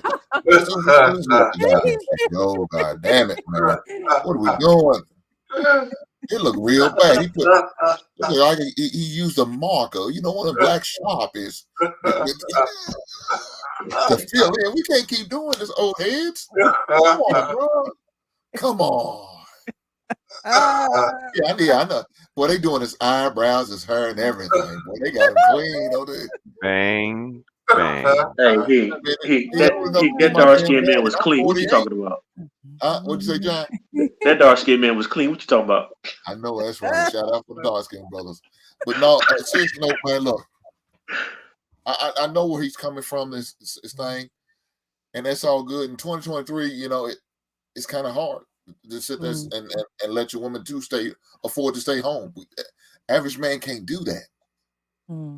They just can't. It's unfortunate, but they just can't. So they need their woman to work. Now, if the man's willing and he can work 2 jobs and let the woman stay home if that's the case. Now, only reason I would do that because I want my wife to homeschool my kids. That'd be the only reason why I do it. Of course, I don't have no young kids. My son is just graduated last year from high school. He's on to college, so I don't have that problem no more. But if I was an individual who had kids or young kids, I probably would, be willing to work the 2nd or 3rd job if need be in order for that to happen. But there's going to have to be a lot of conversations because I said before on La People Sunday, ladies, you may not have that much quality time with me. You may not get them date nights on Saturday because I may need that Saturday to rest because I'm working 2 jobs during the week and maybe having a job on the weekend in order to take care of our good middle class home. Even a middle class home is going to cost a nice amount. Food done went up, gas went up, utilities done went up. If you decide we need cable or internet, that's all gone up. There's nothing cheap no more. So I'm gonna need my opportunities to rest. I ain't gonna have time to go out on too many date nights. You know what I'm saying? So I got to be more strategize and how to take care of myself. And you want me here? I mean, I got to at least be here to make this money, and I got to be healthy enough to make this money. I got to make sure I get my proper rest whenever I can. So that means that may cut into our date nights. Are you okay with that? Are you willing to make that sacrifice? Now, if you're not, I understand. Then, baby, I need for you to go hit the clock. I need for you to go hit the clock. Listen, if I can go after you right real quick. First of all, Les Brown is in his 70s, and he's a multi-millionaire. So his perspective is skewed, just like Hank said. And if I was in that kind of position, I wouldn't need my wife to work either. So he sounded it's a little bit disingenuous because it's not something that's sustainable by the average man or woman for that matter. And if you're talking about working 3 jobs, let me also tell you that your woman won't give you any quarter if you're working 3 jobs, because if she needs some of your couch time, she's still going to demand that. And she's not going to care that your ass is out there busting your hump. She's not. I mean, I've heard too many women say that. They're not necessarily bad women. I had an argument with a woman who said she was traditional. She still was upset that if her guy was working too much and she had to take on too much of the kids, instead of saying, hey, to the kids, hey, your dad is doing all this so we can live where we want. She said, but he should still, do this with the kids. You don't get no quarter, man. So the woman would have to acquiesce to the level of lifestyle you could provide if she wants to stay home. And then that's another thing they may not want, right? Because it's going to be a cut in lifestyle to what you could afford. So you got to juggle all these things. Now, as a man, you might want to do all of that. And like I say, Hank, you said another thing. If she's going to be home, the one thing I can see her doing that's really worthwhile is homeschooling the kids. For us to make that sacrifice, because that will be kind of woman that understands what you're doing when you go out to work. But I'm not that enamored with what Les is saying, even though I agree with him if you're at a certain level. I mean, I wasn't rich, but there was a time when I told my wife to come home. I said, listen, I can't have you coming home all disheveled. My house can't take, because I can't fix it. I can't go to your boss and beat his ass. Right? So I need you to come home so we can have peace in the house. And if you can't do both of those things, just come home and I'll juggle it. She trusted me to do that, and that's what we did. So now you use this term quarter. Is that like a older word? What does that mean? Well, that's when I say a woman won't give you any quarter. She's not going to give you any relief of what she wants from you. Gotcha. That's what I meant by that. She's not going to give you any relief. If she needs a certain amount of couch time, you're tired as hell, or she wants you to be around the kids, and you have a double shift 6 days a week, she's going to still have expectations other than you just busting your butt. And I'm not trying to say anything disparaged about a woman, but they still, I mean, for some reason, and maybe some women will sacrifice that and understand it, but I'm not so sure the majority of women will let you get away with it. I just don't think so. Not for the long term. I hope they would, but I'm not sure. I'm just not sure. Right. You have to have a lot of discussions on that one, and you got to really understand your sacrifice. Mm-hmm. Yeah. Anybody else want to react to the video before I ask the question? I jump in. Oh, go ahead. You go ahead, brother. No, you go ahead, brother. I appreciate it.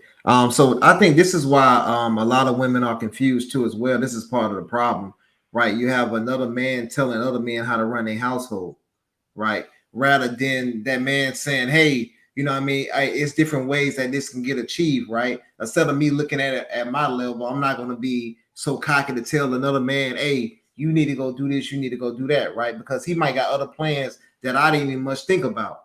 You know what I'm saying? So it's and that's part of the problem where some of the ladies like, well, you're not doing what this guy's saying, so you're not a leader. Rather than them getting on board with his plan, and then they might can achieve more than this guy that's talking. You know what I'm saying? So it's and that's what we kind of gotta do. We gotta kind of get out of our own ego and saying, hey, if I'm not bringing everything, or I'm not everything for this woman type of deal, that I'm nothing.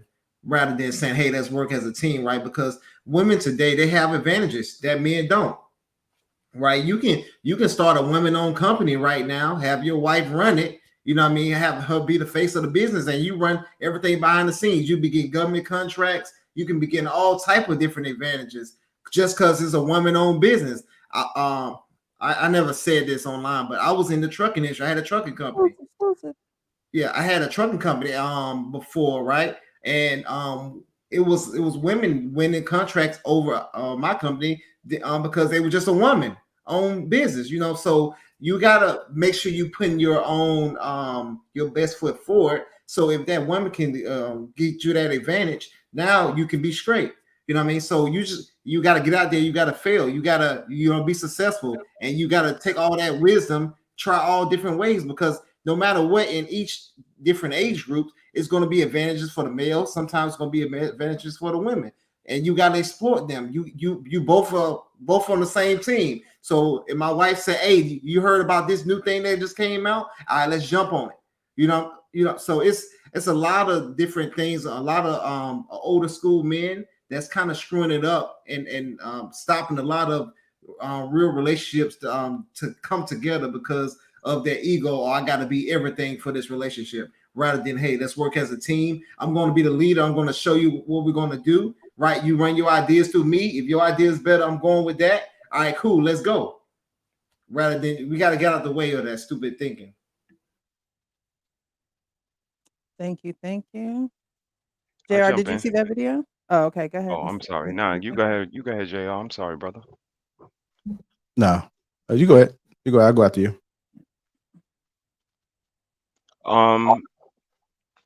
That's the definition of feminism for me. You know, if Nikki wanted to work tomorrow, I wouldn't say no. You know, and again, that's that controlling aspect that they want to try to create as us as husbands. But no, if she wanted to work tomorrow, she could. But at the same time, though, her degree is in early childhood education, and she is currently a stay-at-home mom who is a homeschool mom. So, you know, for me, again, it's those intangibles.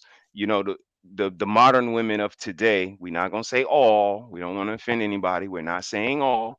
The modern women of today want, you know, degrees in underwater basket weaving, law, and all of the rest of that stuff that's not beneficial to the family. But early childhood education is, because if ever we become fortunate enough that you can stay home and take control of our children's education, because they want to teach them about slavery and teach them about things outside of our people's character, and we don't have to do it the way they say. And, you know, unpopular to belief, homeschool curriculum is not hard at all to follow. And the level that these kids perform in, if you can't perform at that level or better, that says a lot about the person you had a baby by. So, you know, again, back to those intangibles and those things you should have been looking for instead of looking for a bag or looking for a big booty. But again, you know, I'm not saying big booties are not good. I love big booties. But at the same time, if she's not nice, like, she gotta be nice. She gotta be acquiescive. She has to be malleable. She has to be a lot of things other than just a big butt and some big boobies. Because again, that shit don't equal no blessing. And I ain't hear no man tell me why a big butt and big boobies equal a blessing. Because again, that's what we all chase. But I ain't never seen nobody say Aaliyah or Zendaya is somebody that they don't want. Like I said, I come from a different era. The girls that we fawned over, they were not voluptuous. So now to see these guys, you know, throw everything away, blame everything on these girls, chase after these girls, I feel you, big dog. I'm not mad at you. I I would do the same thing, but I'm not gonna pass over a girl that's amazing just because she ain't got no big boobs. And again, you know, I land I land my plane. All right, JR. I had a question. I was having a conversation with a young lady, and she said that she wanted to be a stay-at-home wife. You know, that's what she preferred to do. And one of the things that I asked her, I said, well, what are you going to do in your free time if you don't have children? And so she told me that today's women don't understand what a stay-at-home wife all entails. And I want to ask y'all, is it something that I'm missing with the stay-at-home wife besides her being able to make sure the man is good and make sure the kids is good if the kids are in the house? What else is it for her to do? You saying no kids in the house? Well, No. I mean, maybe the child might be in the house, but even if you did have kids in the house, like what else is it that she Curate. does? Curate. Because I never did. Schedule my She's doctor's supposed. appointment, schedule my physicals, schedule. Anything that appointments around the house, anything that would make my life easier, so that she can so I can run the house so the house can be provided for. If it's if I need her to schedule the car or the oil maintenance, the maintenance of the car, she might take it in for me if I can't get off work in time. Anything that with my life scheduled, I think that's what a wife would do. Okay, I so agree. so all that take about an hour. No, no, I'm sorry, but say that the again. point is, Hey, the JR. point is, No, I'm sorry. I was just saying that all that take about an hour. Let's just say she did all that, the kids taken care of. Like, what else is she gonna do? I would say create a business for her, honestly. Like you have to put her to work because a lot of times, a lot of women think they want to be at home until they're at home, right? And then now they mind is Talk racing about it. and they got going crazy and stuff like that. And this would happen with my first wife. And because she was a stay at home and you know what I mean, she was taking care of the kids and once everything else was done, she was just on YouTube. And then when I come home, she looking at me all crazy and stuff.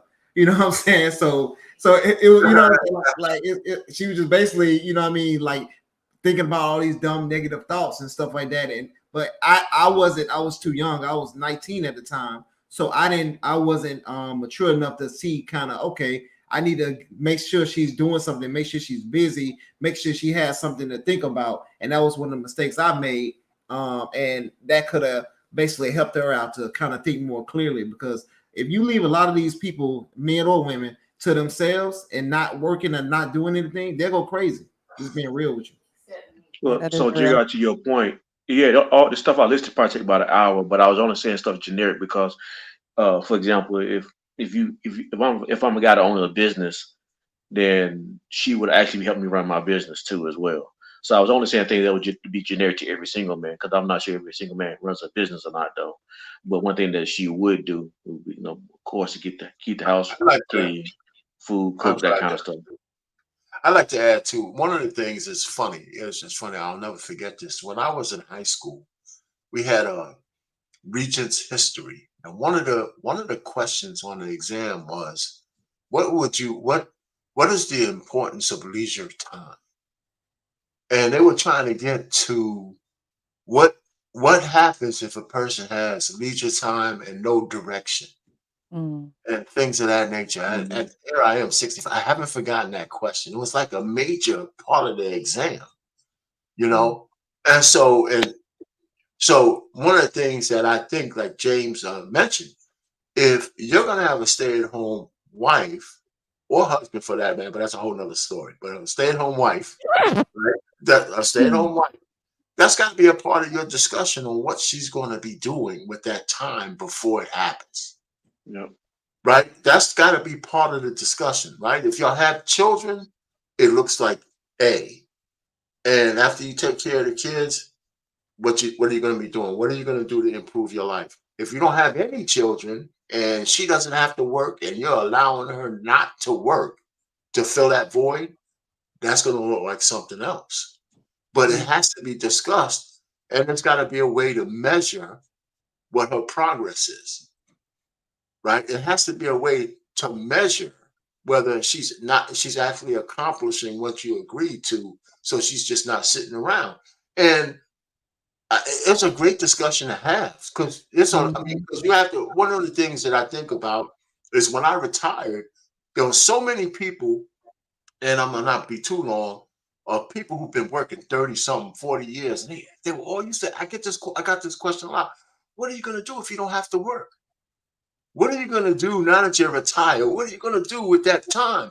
And I used to tell people, I said, listen, if you don't have anything to fill that void, then you're missing it. Then you're missing it, right? Because I'm saying my mind is going to expand to fill that time void. There's nothing more important to me than that when I retired, that I got my 50 hours a week back. And if you get to that point and you don't know what you're going to do, I think that shit's sad. You know what I'm saying? Whatever it might be, I said you should be looking at the world like your oyster. What am I gonna do with all this time? Now I got introduced to this YouTube stuff, and it fills time. But I manage some portfolios. I do a few other things that I do. I talk to people. I manage my family tree. I've got new births and all this kind of stuff. And I fill the void. I write, and I do. I do my crazy videos on my whatchamacallit. I think they're pretty good. My thumbnails are pretty damn good. Anyway, but what? So that's the key. It has to be a discussion with what she's going to do with that time, and it's got to be a way to measure. And it's really not that complicated. It's just that people need to think about it ahead of time and just don't just walk and try to make. I want to jump in. Jump in, Arpain. What I'm gonna say, brother Jr. is she curates my home, and like my other brother said, the day-to-day things, the making sure the home smells good, welcoming and peaceful, and so on and so forth. But again, she homeschools my children. She makes them understand the importance of their dad, of a man in the home. She absolutely points out the difference in our approach, the difference in our style, but particularly she shows them what I'm up against. She shows them the bills. She shows them what I bring in, and how this man goes out, because they think we do nothing. They think we go out, we come home, we sit, we drink a beer, we watch the game. What do daddy do? So, it's on us to make sure, again, we're picking women that are instilling values and morals in our children. And on top of the homeschooling, on top of the appreciation for men, I have a 23-year-old, an 18-year-old, and an 8-year-old. So all girls.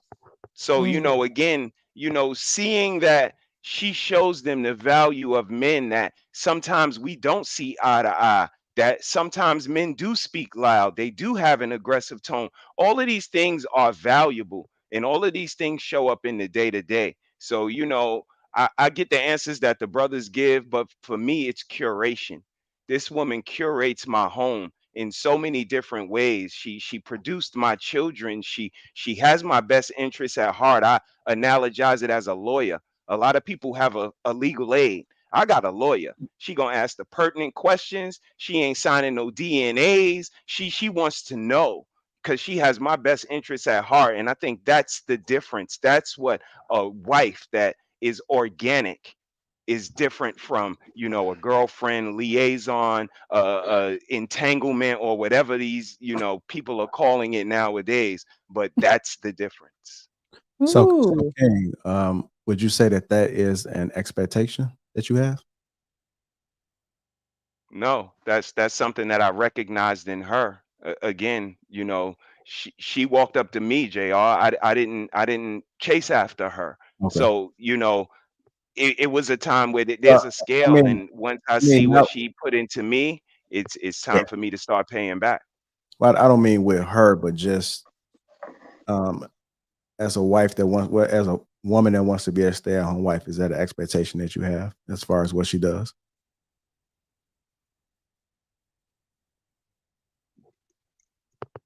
Overall, yes. Overall, yes. You do have expectations. Overall, I mean, from that approach, maybe I may look at it from a different approach and come at it from a different approach. But overall, absolutely, I see what you're saying. So, well, let me say this: there's got to be a lot of hard, real, straight up conversations. If that's what she wants to do, especially we don't have no kids to tend to or take care of or do anything with, right? There's got to be some conversations, because eventually a man's going to get tired, and he sees his wife and certain things are not done, and not, he's going to feel some type of way. So there's some conversation definitely going to have to be had in this situation. What if the economy's like what it is now and start to get bad? And baby girl, are you willing to go back to work if I need you to? That's got to be one of the first conversation I need to have. I'm okay with you if you won't stay home. I'm cool with that. I'm cool with doing what I need to do. If that means I need to take a few hours, if that means, maybe our date nights are not like twice a week, maybe you're down to one date night a week. You know what I'm saying? We may not get to go to the nicest restaurant, maybe once a month, where we used to go maybe 3 times a month. Are you willing on doing it and making those sacrifices? What if we're down to not down to the nicest car that money could buy? We gonna got a modest car. Now we both driving Toyotas. Are you driving in a minivan? Are you okay with that? Are you willing to accept those things? Now, if you're willing to accept those things, I'm willing to, work, do what I need to do, take an extra shift or two and work a little overtime on a Saturday or Sunday if need be on call and get that extra money. Or if I had to get a second job, a part-time job, maybe a bartender or do some work at Home Depot, you know what I'm saying, restocking shelves or something. I don't know. Work a part-time job to make sure we got at least what we got. We maintain in this nice upper middle class home. These are the conversations that needs to be had with a wife if that's going to happen. Like I said, are you willing to go back to work if financially it gets to that point? I need to hear yes, or you cannot, or you will not be a stay-at-home woman. I'm not hiring a cleaning service, man. I expect you be the cleaning service. I'm not hiring somebody to do anything in this house to cook we're not door dashing because I'm gonna expect that my wife is going to take care of all of those necessary things because those are first of all those are money we're spending on unnecessary stuff we don't because that means I got to take on another couple hours at work in order to pay for these cleaning service or this food service. No, we're not doing that because it's part of the agreement you agreed to as you being a stay-at-home wife who's not taking care of no kids. You just make sure our home is safe and sound and well in order. I'm gonna expect you to make them phone calls that I need to make you. Now, are you going to be willing to work for somebody else or are you going to be work for me? Because pretty much you have a job. That is your job. I know some men don't feel like being a housewife is a job. It is. It may be an unappreciative, underpaid job, but it's still a job. Now, are you going to work for me or are you going to go work for Mr. Charlie? Which one do you want to do? Man, I was gonna say this kind of remind me of that Bobby Womack song. If you think you're lonely now, because a lot of until tonight. Okay. Because they want us to get like extra jobs and stuff like that, right? They want us to get 1 job, 2 jobs, and then what I mean? And then now when you're away from home, they were like, she always complaining, I've never been home, but when I'm there, I'm broke. You know what I'm saying? So they kind of made me think of this song when y'all was talking. I mean, that was funny. Because they want us to work all these jobs, but if we're not there, now we're not spending enough time. So just make sure you got that balance in your household. I mean, we talked about that on LaPeak for Sunday, Jay. You remember that we talked about that. I think he made a clip on it. Matter of fact, I think about balancing and having that. Ladies, we're gonna have to make some certain sacrifice. If you're willing to do that sacrifice and accept that sacrifice, and guess what? We more like we can make this thing work. But if you're not, we're gonna have to look at other alternatives. That reminded me of Erin off of 8 at the Table. I don't know if you guys ever have watched any of their content, but she had made a video about a housewife and then like a woman of leisure, and she's like, well, a woman of leisure don't do the things that housewives do. And, to me, that's a different tier of woman. A woman of leisure is literally, to me, with a millionaire, and this man is off doing what he doing, and he just has so much money that you're now just attached to that, and you're able to do whatever you want to do. And even things like that, I believe, you still have to earn your way, in that type of role, unless this man just don't care about giving up his money. And he may, you you might just be the flavor of the week. He might just trade you out for another one next week. So But to me, a woman of leisure, it's a certain type of entitlement that she feels like she has to this man and his money. I think that a woman who wants, I think all women probably want to be stay-at-home women. Women don't want to work, right? However, when you think about marriage and you think about being with someone, you have to understand that there's a level of sacrifice that you're going to have to display. And being at home, like I said, my mom was a stay-at-home mom, but it didn't start off that way. And even when she was a stay-at-home mom, it was work. It was work, having 2 kids, getting us to practice, getting us to wherever we needed, our extracurricular activities. So a stay-at-home mom is way more than just staying at home. And I think Mr. He said it, but I'm working all day and you don't have no food ready, or no, James said it, you on YouTube, you really not bringing any value. So it's like, why are you staying home? Why do I have you here, taking up space if you really not going to bring any value to this space? So, I think that when women say that in 2023, it's like what our pain said, like, what are you bringing to the table? What value do you have?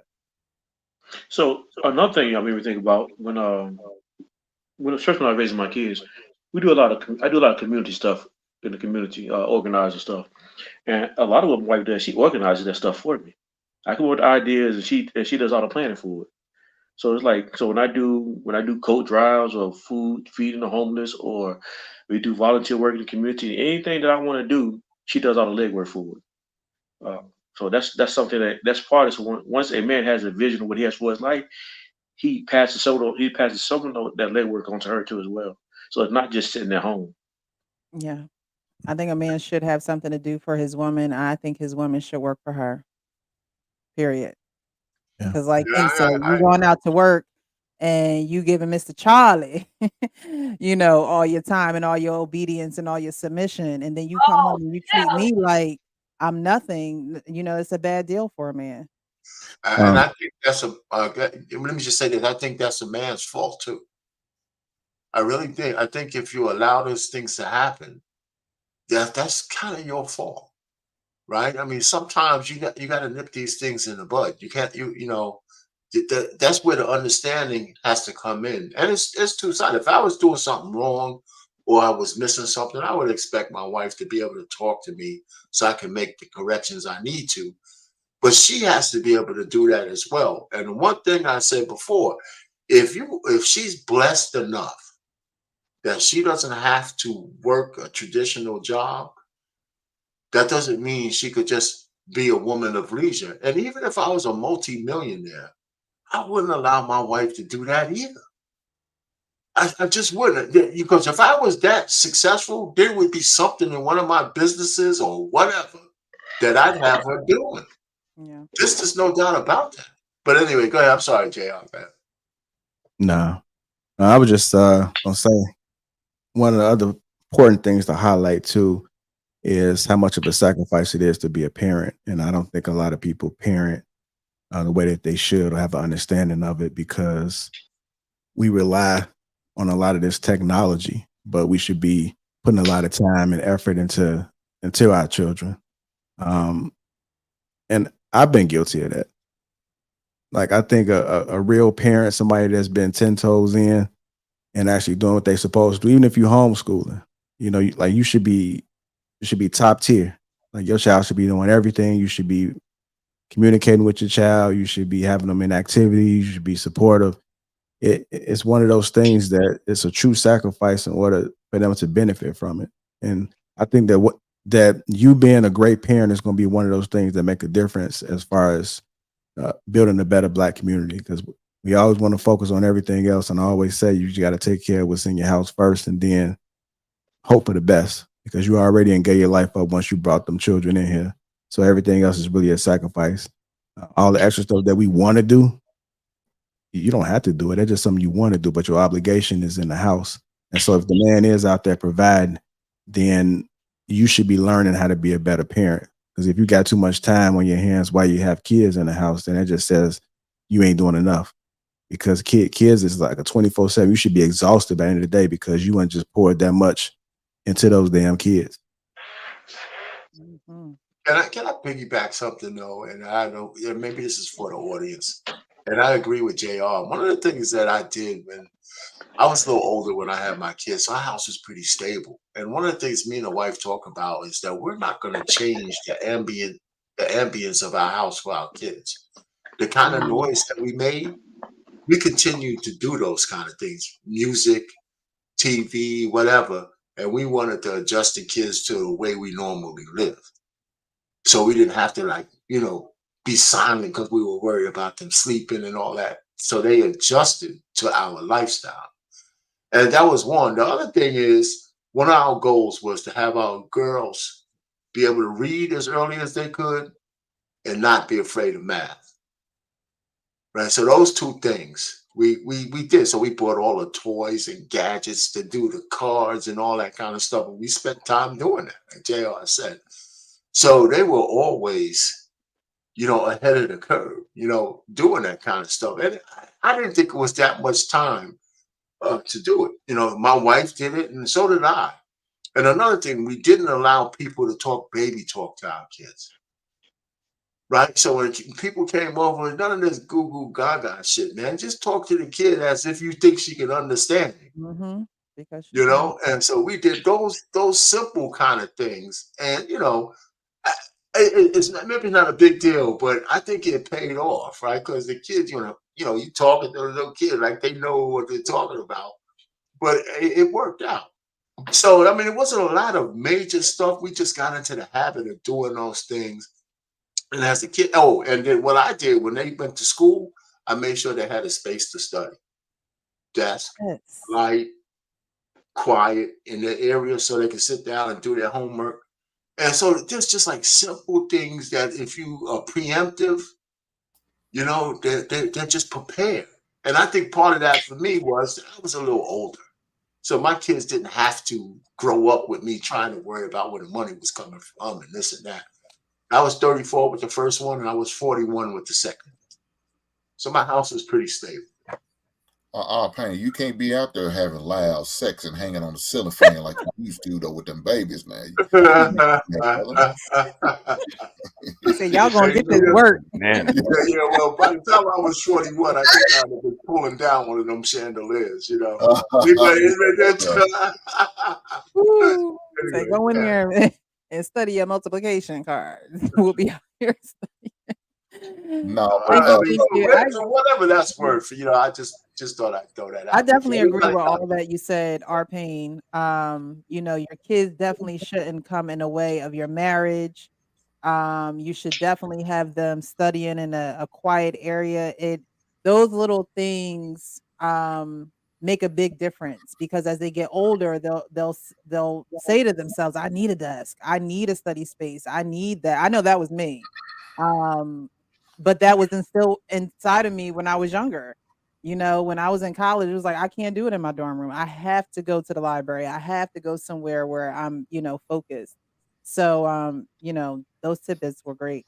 Last video, guys, we're still in the For Richer or Poor wedding vow series. So if you're just joining, thank you so much for being here. Hit that like button as you come in. So the last video we're going to get into is with Tyrese. I actually just saw this right before we came on live, so I thought I'd just throw it in here.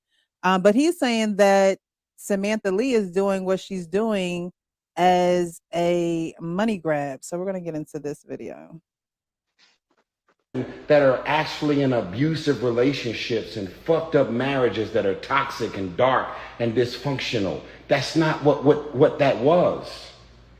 You think I would have a song entitled "I Don't Think You Ever Loved Me" if I didn't really feel that way? You think I would have a song out called "Love Transaction" if I didn't realize that it was never love, it was just a transaction? This shit is about money. You've hired 3 law firms trying to fucking suck me dry. I'm approaching $1 million in legal fees, and we had a prenup. You already tried to ask me to come back. You already tried to reconcile. I told you I was in a relationship with Zelly, and I was not willing to go and break this off or cut this woman off because you decided to wake up on a Wednesday and come back and play in the sandbox. Everything about the way you left me was heartless. It was evil. You never considered me, your marriage, and let alone your innocent 1-year-old child. She had to celebrate her second birthday apart.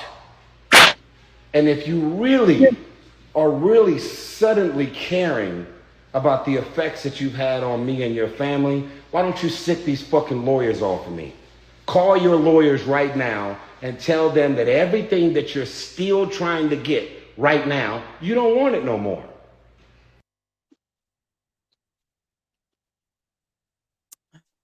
So, what do you guys think about that? Some of you may have heard Samantha Lee and her coming out saying that she had the wrong people around her.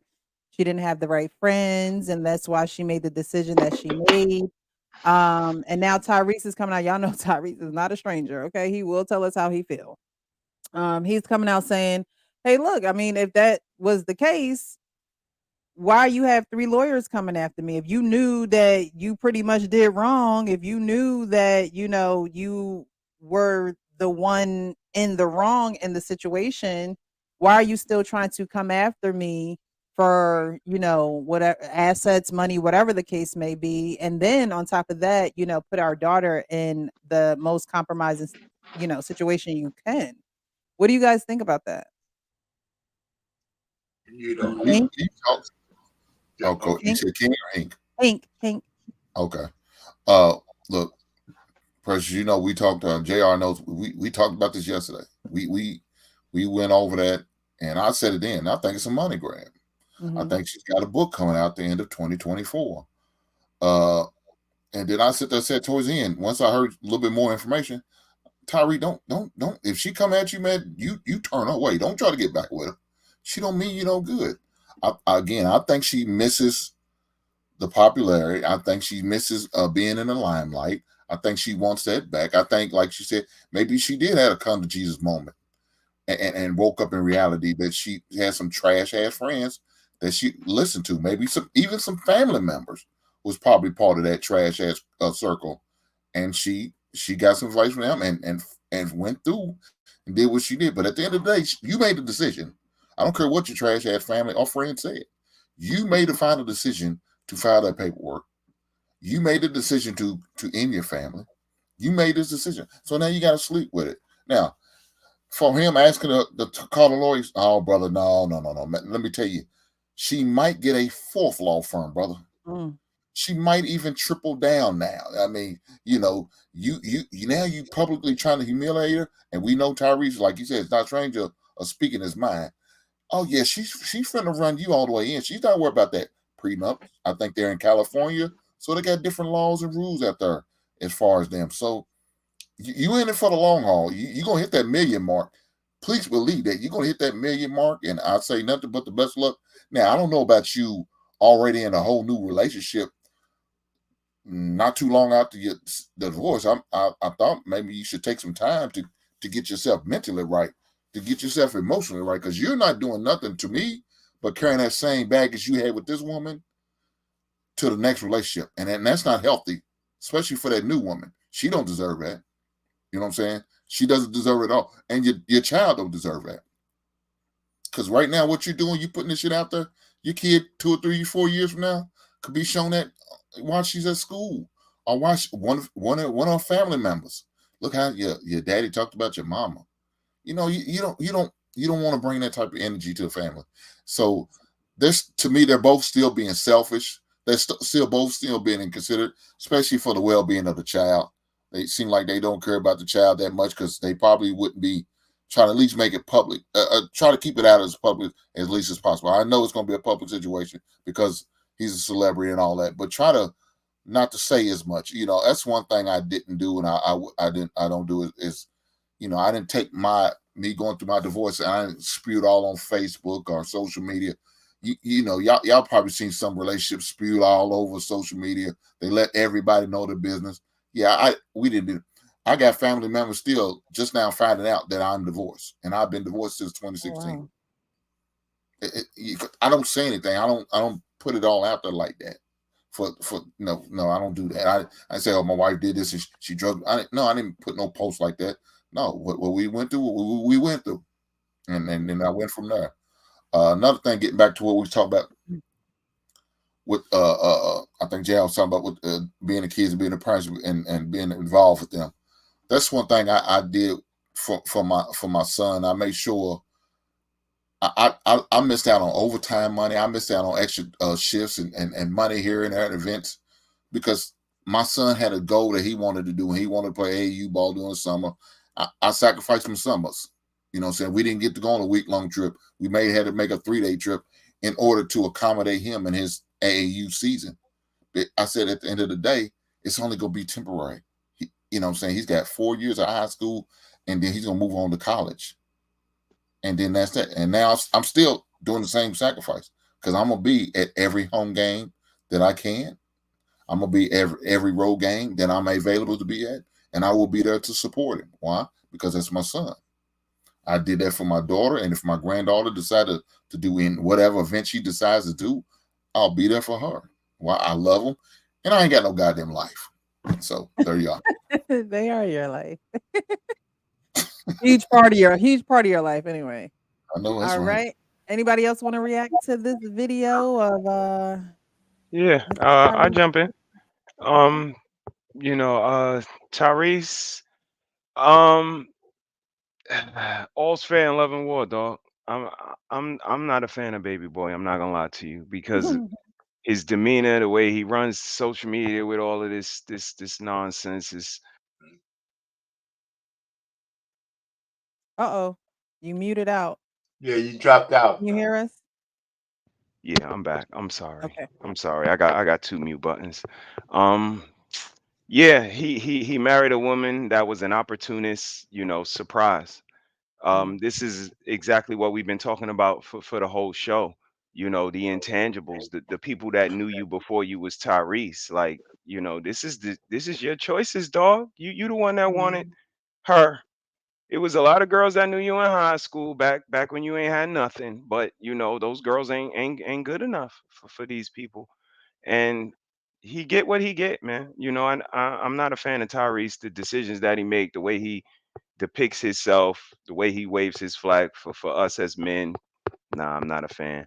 I'm more of a fan of the statement that Jr. made. You know, Precious. That's what we wave our flag on, being conscious parents. Because Mhm. once they come here, it's not about you no more.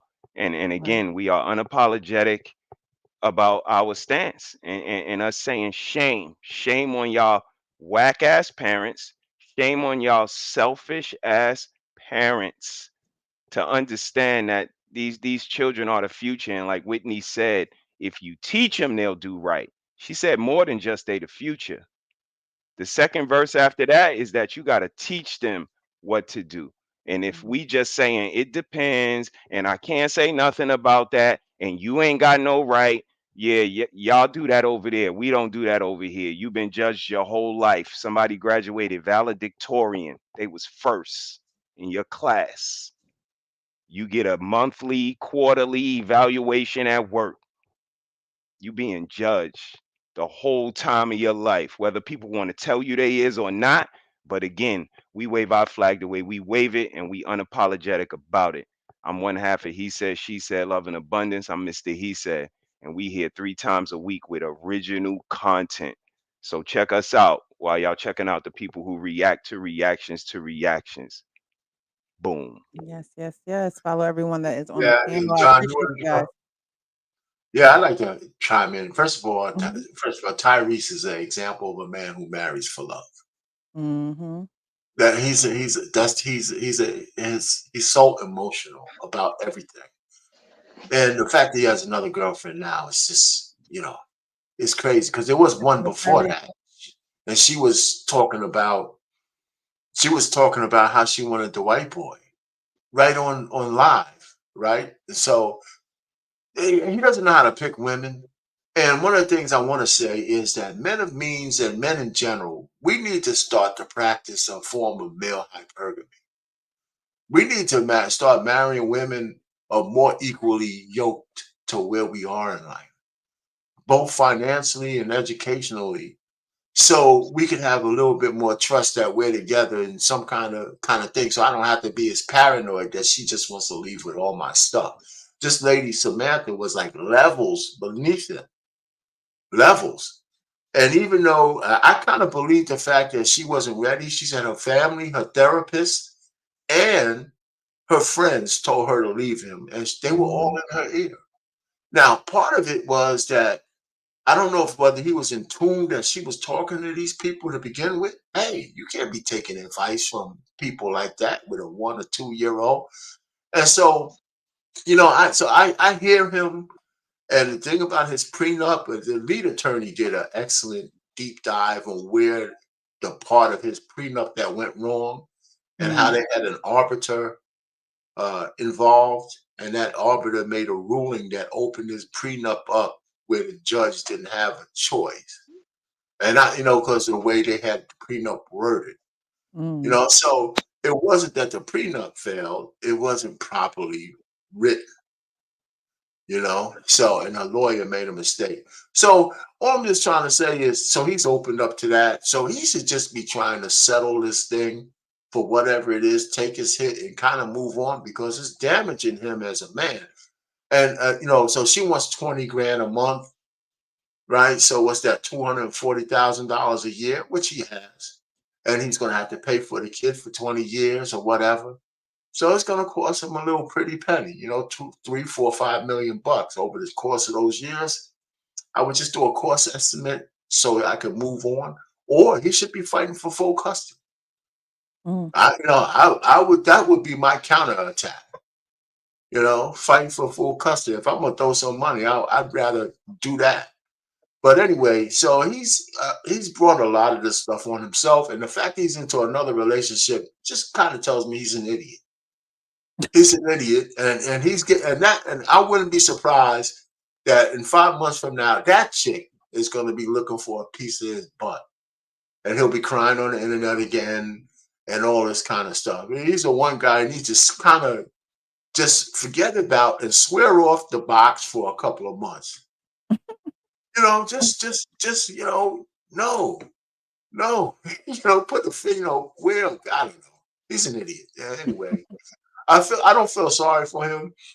She got taken advantage of, but you know what? Join the crowd. There's a lot of rich men that women are beating down like that. So you're not alone. Go commiserate with Kevin Costner. He's paying $63,000 a month.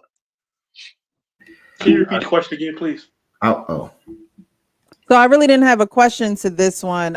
It just flowed with our theme tonight, for richer or poorer. And they were married. They're now divorced. They're in, litigation court with their prenup and everything, going back and forth with it. But Tyrese pretty much thinks that Samantha coming out and telling her side of the story about their marriage and how she blames the people that were in her corner for her making the decision that she made. He's pretty much saying this is a money grab.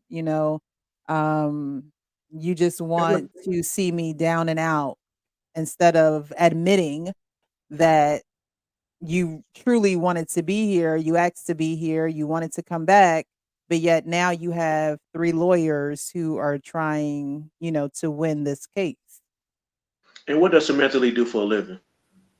Well, she is, of course, media personnel, but she's actually a therapist. I was surprised when I found out that, she was a therapist for a living, and this is what's going on in her life. And I always say the therapist need a therapist, right? The pastor need a pastor. Like, just because you are in those professions don't mean that you don't need that wise counsel yourself. But it was surprising because I didn't even know she was married to Tyrese. I've always seen her Instagram, side by side videos. I've never watched her content ever, but that content. But I did learn that she's a therapist, and I was very much surprised that, her allowing her friends that were not supportive of her marriage get in the way of her staying with her husband. So listening to Tyrese speak, and over the years hearing him speak, he does what emotional men tend to do, and he did tend to think with emotion versus the logic. But because he spoke with emotion and logic versus logic, and he was very passionate, I tend to think he's speaking the truth too as well. He just didn't. I don't think he handled it the right way. And what I've noticed from the video is that most men understand that when their woman or the people in their circle are listening to the wrong voices.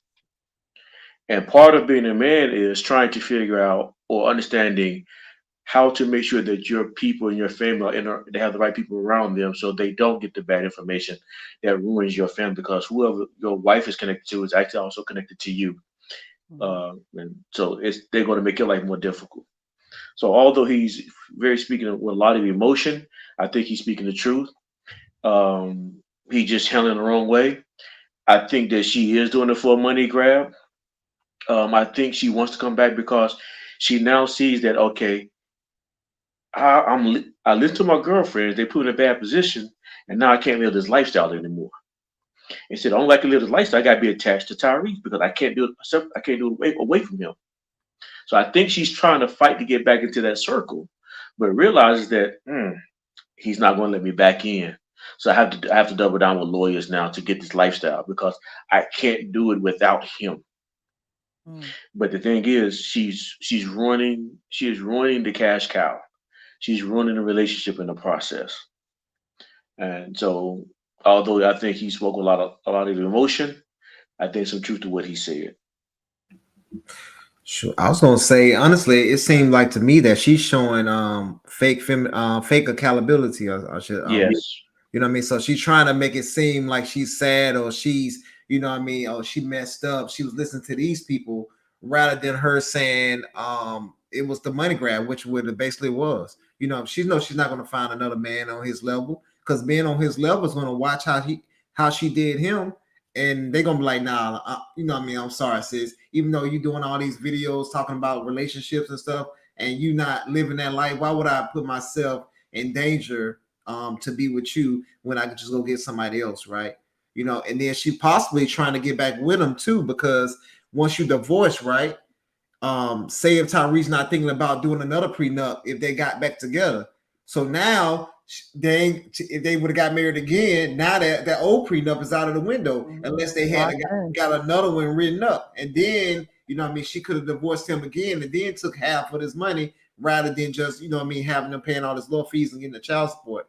You know what I mean? So I think it was she was trying to get it at different angles. And guys, you just gotta be strategic if you at that level, you got that money, you got to make sure you're protecting yourself and making sure all the wording is right, just so you won't be in a situation like him. You know what I mean? Because even though he got her to sign, because he was talking about the lawyers was like, wow, how did you get her to sign this type of deal? But it's still they found a loophole still for him to be able to have to pay the court fees. And no man want to be in court. You know what I mean? So a lot of times guys would just, all right, I'll just kowtow, let her get what she want, or she can get the house. I'll get tired of paying court fees and all this blah blah blah, rather than them find it. You know, so I think it's she was coming at different angles trying to get him, and she understands no man is going to give her that lifestyle no more, especially if they know the case and they know Tyrese and know how that situation going. And the divorce was filed in 2020. I had just looked it up because I didn't know. So it's been a couple of years, you know what I mean? So that's probably why he dating now. But he gotta make sure he's mentally ready, man. So I think that's what most of the brothers was talking about, him not being mentally stable to get into a relationship. I was just gonna say I think it's gonna be hard for him to get into any relationship, especially a man of his caliber. I think he should have known, sad to say, but he should have known the potential. It's hard to date when you got that much money like that, man. And even the woman that he's with, she probably seen how gullible he was and how emotional he is, and somebody could be preying on him right now. So it's just one of those things. That's why I say if I ever become a millionaire, a billionaire, I want to be a silent millionaire, billionaire. I don't want to be out there. I don't want nobody to know anything about me. But unfortunately, with social media, it'll probably be hard to hide it. But it's just one of those things. You just got to try to find somebody young. You know, look at LeBron James and Savannah.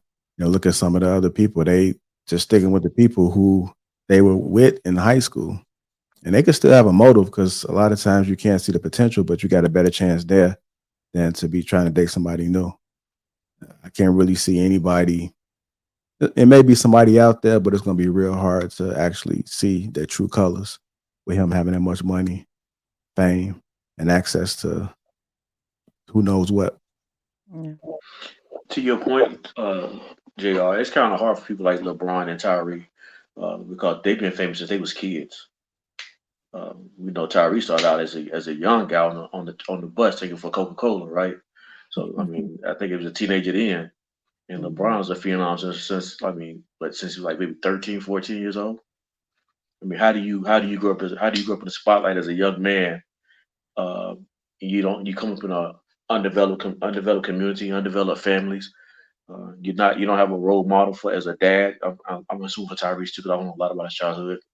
But how do you, as a young man, grow up and turn into a man without having a man show you how to do it, and you got millions of dollars in your pocket? How do you expect for women to take advantage of you? You're actually vulnerable to the world. Mhm. Yeah. No, you're not. You're only as vulnerable as you make yourself, man. Practice. Just like he go to basketball practice, he could go to bitch get off me practice. Oh, That's again, we give men these scapegoats, but Well, first of all, I didn't no, give. Okay, you you listen, gotta listen to what I practice. said. You Listen have to to what I said. practice. I heard I what you didn't give said. a. I'm sitting here. What are you talking I about? I'm gave a. grown. I I'm gave sitting a. I here. gave. I said, how do you tell a young boy who doesn't know anything about the world? How do you expect a young boy to know about the world? By loving himself. He know he love himself. He don't want to be taken advantage of. He know he's a high school phenom. He know that there's sack chasers out here. So or you want to play the plausible deniability card. He know he's a phenom, but he don't know that there's sack chasers of phenoms. I'm not sure. I'm not sure if you comprehend what I'm saying. Yeah, no, I absolutely do. Here's the thing. Practice, fellas. Practice saying no. Practice how to move in a room full of hoes. You can say no, fellas. You don't have to fall in everyone that offers it to you. I know it's not easy. I know, but you can do it. And until we start to change the narrative, change the mindset, change the scapegoats, you're going to get the same results that you get. Fellas, love yourself. Practice saying no. If you don't really like her, don't splash. Because if you splash off in her, you gonna have a baby, and it's a whole nother box you could sit in and talk your talk. So again, have some discipline, have some love for self. If it's not easy, find a mentor, find somebody to help you. Think about baseball. But again, don't play that plausible deniability with me. You may be able to do it with John the Baptist, but you can't with me. Hey, So, you know what? Let me Mr. finish He this down said, before you go on though. Let me just say that LeBron is an excellent example of what Mr. He said is saying. Because in his whole career, I can't really see where he made a mistake anywhere. And people try to put that whole going to Miami thing on him. I thought he was a yeoman then too. I don't agree with the narrative they try to play. This guy's career has been stellar. And you know why? Because he's had men who mentored him. We mhm. just don't know who they are. Because he was playing ball. Every team had a coach. Every place he had a man in there. And regardless of how wild his mother was, he somehow held it together. And I can't see one misstep with this dude, man. He's uncanny, and a beacon for any man who's on his grind like that. And I think I hope he writes. Somebody should write some kind of book on how he did it.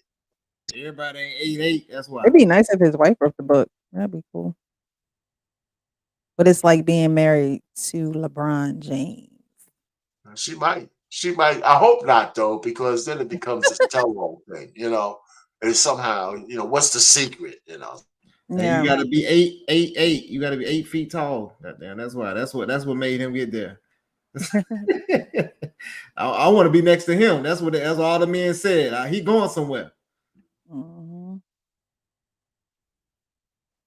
Alrighty. Did everyone react to this? We are getting to we're approaching final thoughts. Did everyone react to Tyrese? and his money grab approach to this whole situation that Samantha Lee is getting herself in? Well, look, I agree with Mr. He said when he said you got to learn how to say no. Look, I said it before. Shit, I told my mother no. I told my mother no, mama. I can't afford to get this. Exactly. So if you could tell your own mother no, shit ain't every other woman don't have to stand a snowball chance in hell.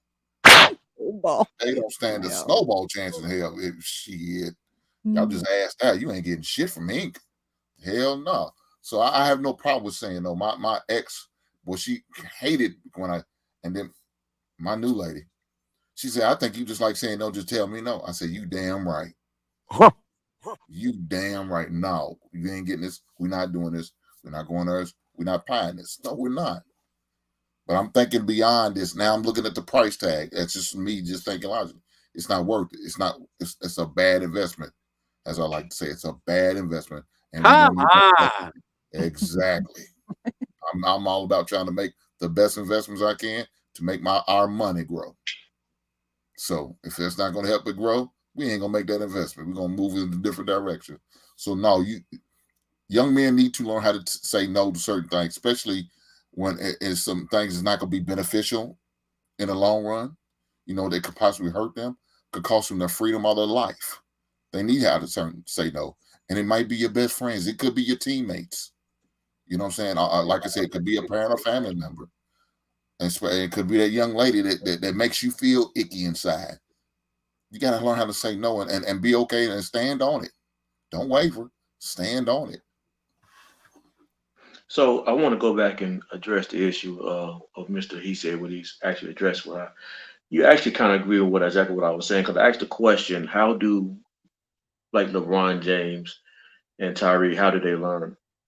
And you saying, well, learning by saying you have to learn by saying no, which means no comes with experience, which only comes with life and living and having these life lessons come. So you at a roundabout way, you're saying the same thing I was saying. It was the idea to get people to think that when you are a young phenom and then you don't, because when I grew up with a single parent, no one saw me growing up. So I wasn't exposed to the world as much. So I could make my mistakes in private. I learned the same lessons that Tyree learned. I learned the same lessons that LeBron James learned. I just learned them in secret. And so therefore when I messed up, I was able to not be exposed to society when I messed up. But the thing about Tyrese is that he's exposed to the society. They can see him making mistakes.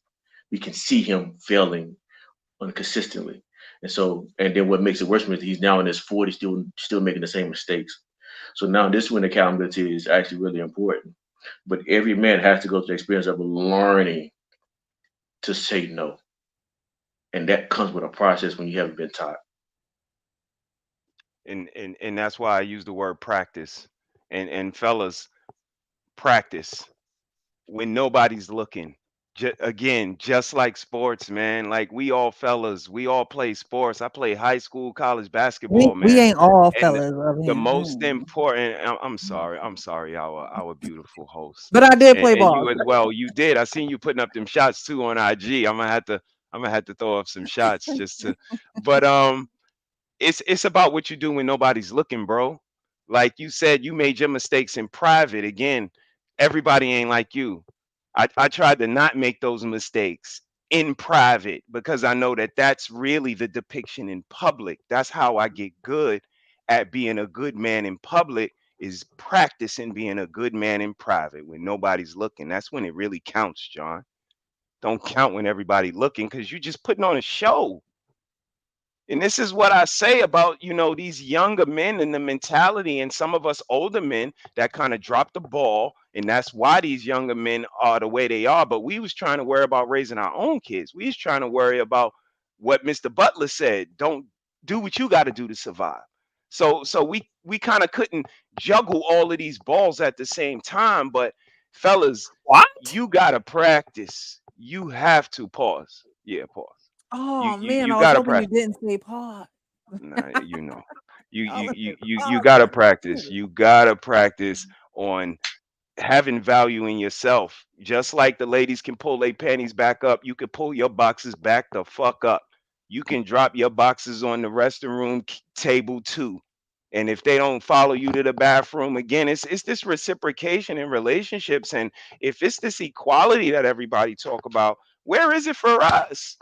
I have never dropped my boxes on the table and my wife followed me to the bathroom. It's just, again, we understand the playing field we operating on. We know we got to operate with the certain gray area, not too aggressive, but savvy enough to get her to take those panties off. So, it's me telling fellas to love theyself, recognize the quality that you have in yourself, fellas. And until we do that, we gonna get the same results, man. They call us bandits, and y'all see what they do. And it's because we as men don't exercise the same liberties that they have.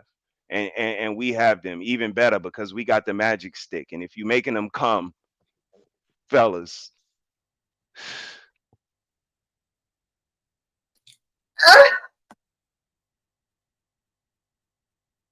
Well, all right. It has been Yeah, a I ain't shit, great boy. show. What about me? I only have my soundboard activated today. It was King. King, we're gonna blame it on you, King. Alrighty. Did everybody react to the video? Because I'm going to get into some of these comments and then we'll do some final thoughts and we'll get out of here. So Easy Money Jones says, I was working 60 hours a week and I got a lot of pushback for not being a present parent and husband. I won't do that again. Lost Again says the woman should be worrying about how to make it work. Quincy says I should have become a rapper. Lost Again says I still homeschool. It's definitely a labor of love and worth every second. I do think it's a superior education. Mrs. She says, plus the girls feeling the need to go get surgery for those things. Damn shame. Corey says a woman of leisure will be cheated on and replaced for the younger, fresher model. Damn. 92% of educated women file for divorce. So, you know. damn. Kai says Lapeef said something very wise. Be a silent millionaire. Have to give kudos to that mindset, everyone. But especially men should have that mindset. And that's it for the highlighted comments this evening. Guys, we're going to go to final thoughts. We will start with Mr. JR and then we'll work our way to the right, left. I don't know how y'all seen it, but we'll go over to John the Baptist and then we'll finish with King Smith. All right. Final thoughts is make sure you guys develop a system that works for your household. I know it's easy for us to have these discussions and to be influenced by what you see, but when it all comes down to it, you got to evaluate what's going on within your reach and make it work, man. Make it work. Make sure you vet properly. If you need to get you some therapy because you were lost along your journey, make sure you vet your therapist as well. I know we discussed that. Make sure you start within your own household before you give somebody else some advice. If you're not practicing it, if you're not mastering it within your home, then who are you to tell somebody else what to do? So focus on home, focus on self, make sure those kids are right because I don't need no more bums out here trying to talk to my daughter. So that's right. make sure y'all take care of them and get them right. Real talk. All right, John the Baptist. Thank you, JR. For richer or for poor, which when we talk about the wedding vows speaks about commitment.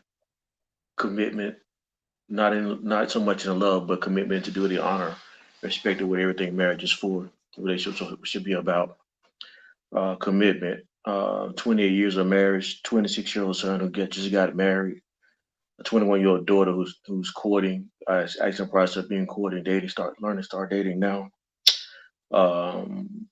Raising the family, the kids, commitment. Starting something and see it until the end. And so my final thought would be this, is that if we're going to deal with relationships, don't deal with how you feel or what you think. It's actually look at the logic of society, what relationships should be about, how marriages should move and how they should work. I think a lot of times people do stuff now just based on how they feel, and that's why divorces happen. Tyrese is going through a lot of stuff because of how he felt, how he looked, how he processed information based on his emotions. I think as men we cannot afford to move emotionally. We have to use logic. I think the reason why we have a lot of baby mamas and baby daddies culture is because we use a lot of emotion versus logic. We have to do what's best for society. Not saying that we're gonna make, not saying that we all gonna be perfect. We all gonna make mistakes. We all gonna get it wrong. But the thing is that when you get it wrong, learn from your mistakes and try to do better the next time around. Thank you, Mr. Hank. Man, look, a black man, protect yourself at all times. Whether you need to get on somebody's couch or somebody's room, get your mental right. Man, go get your blood work done. Diabetes and heart disease is one of the biggest killers amongst black men, so make sure you take care of that business. And for men of mature age, like myself, Brother Payne, Brother JR, and Brother John Baptist, get your colonoscopy and your prostate checked. You know, colon cancer is a mother, man, and it could be cured and taken care of if you detect it early and get it addressed early as possible. Make sure you do that, fellas. One day I want to conquer the world. In order to do it, I need for other black men to be a part of it. So help me out. Help us conquer the world and take it over again. So that's my final thoughts of the night. Tomorrow I'm having a great show, a one-on-one with my son. Little Q&A with me and him at 7 p.m. Eastern, 6 p.m. Central. So y'all come over, tap in, and y'all. Put my notifications on right now. Indeed, I'll be there. You guys drop Hank's channel in the drop everyone's channel in the chat if you don't mind, mods, please. Y'all more than welcome to come over and ask some questions, as long as they don't get too outrageous or crazy. You know, the questions can definitely be posted in the chat. I appreciate you guys, and thank you, Real Precious, for having me once again. Anytime, Hank. Thank you so much. I appreciate your final thoughts because health is wealth. We're talking about rich for poor, and we talk about money, but your health is very valuable as well. So thank you for always reminding us of that. Our pain. Yeah, thanks for letting me up. Yeah, and those are good words, Hank. I want all the men, everybody to know that every marriage is negotiations between you and your wife and husband. All of it anchored on your belief in the vow. I think it's very important to ferret out whether a woman believes in the vows the way you do, both of you, and understand what they mean. And if you need somebody to arbitrate that for you, get it. Because that's what's you're supposed to lean on. And that's why we're going through this series with you. They're not just words. And if you go through the Catholics, the Jews, the Episcopalians, the Baptists, all of them have the same variation of the vows. And all of those, I would imagine the Muslims have something similar too. So, you can't be taking those lightly, right? And then in the modern era, the things about how you run your household should be something that's negotiated with you and your wife, or a wife and a husband. And it's going to be different one marriage or one household to another. And the thing that will keep you, what you share with other married couples is the fact that you're all going anchored by vows that you've taken, and y'all can help embellish that for each other. How do you mean it? Those kind of things. The other thing is, I had the one thing I think men need to recognize, that women view marriage differently than men do. If you ask a woman what is she looking for in a marriage, and you put that up against what you're looking for, what's your most important thing you want from the spouse, I don't think they'll be the same thing. And I think you need to ferret out what she's looking at, what's the most important to her, and you need to make clear what's the most important to you. And for me, it's just simple respect. And like I said before, respect, loyalty, exclusivity, and access, love, and a nurturing of my children. And it sounds like the children are fifth, but without those top four, you can't raise good children, right? So you need to have all these things in place. And so those are the things that's important to me. My wife will have some other things, and she can put them in her own order. But I think provisions and problem solving and protection, whatever that means these days, because we still have somewhat of a civilized society, so it's not necessarily going to fight people in the street. It's being able to be preemptive and keep your family safe by making sure you keep them out of harm's way, right? It's being able to put order into the chaos that women now normally have and help them solve certain situations in life so they don't have the pressures. I think women look at those things a little bit differently than men do. And I think you should know that. Visions is higher on her list than a lot of men think about, you know. So anyway, uh, other than that, I just say I enjoy coming up here talking about these things. So, and it helps me kind of crystallize some of the things that and the choices that I've made throughout the years because I'm getting a chance to actually talk about it with some people, you know. And I have to say this, and it might sound egotistical, but God has blessed me to make a lot of choices to get me to where I'm at now. Because I'm thinking that I'm here because not because I'm some kind of genius or unicorn. It's just that at a lot of points I made some good decisions. I did, and the bad ones I made, they weren't bad enough that I couldn't come back and recover from, And I think that's one of the kind of things I do. So I like talking about this stuff. It helps me crystallize certain things. And then I had some mistakes that I wish that I could have made. I should have had a whole slew of suitors for my daughters from men and families that I vetted before. I didn't do that. And I didn't think about that because that's not a Western culture thing. And I wish I would have when they were younger. But that's the one regret that I have. So they wouldn't have to go through this crap to find a good guy. Anyway, so let me land it there. Well, thank you so much, Arpane. Your experience, your tenure in marriage, I believe truly helps others, the men on the panel, as well as those who are watching. So you're definitely welcome here anytime. I appreciate your perspectives and your experience. Thanks so much. And James, final thoughts, sir? Yes, appreciate it. Thanks for letting me on the panel, and it was a great conversation with the brothers, man. Appreciate y'all. It was a great, respectful, conversation, man. I love these type of conversations. But I think with us, men, like for the men that's watching this show, we have to change our mindset on how we view relationships. We kind of gotta like stop letting all the negative things crowd our brains and let's make productive relationship goals and so we can have those productive relationships because we already know if you're already coming into a relationship thinking negative, you already know what outcome you're going to get. So we already been doing that for all these years now. So it's time for a change, and it's going to start with us. So I would say, spend time coaching your woman, right? So this is how you build that trust up. Hey, you say, hey, women don't trust us, whatever. Hey, let's spend time coaching them up because once they kind of get it, once they start seeing different results, then now y'all bond get stronger, right? So now some of that she can let some of that guard down, and then y'all can kind of penetrate it and have a healthy relationship. If she doesn't, then that's when you got to think about, all right, it's time for me to get up out of here, type of situation, and then get that value to another woman that will respect it, right?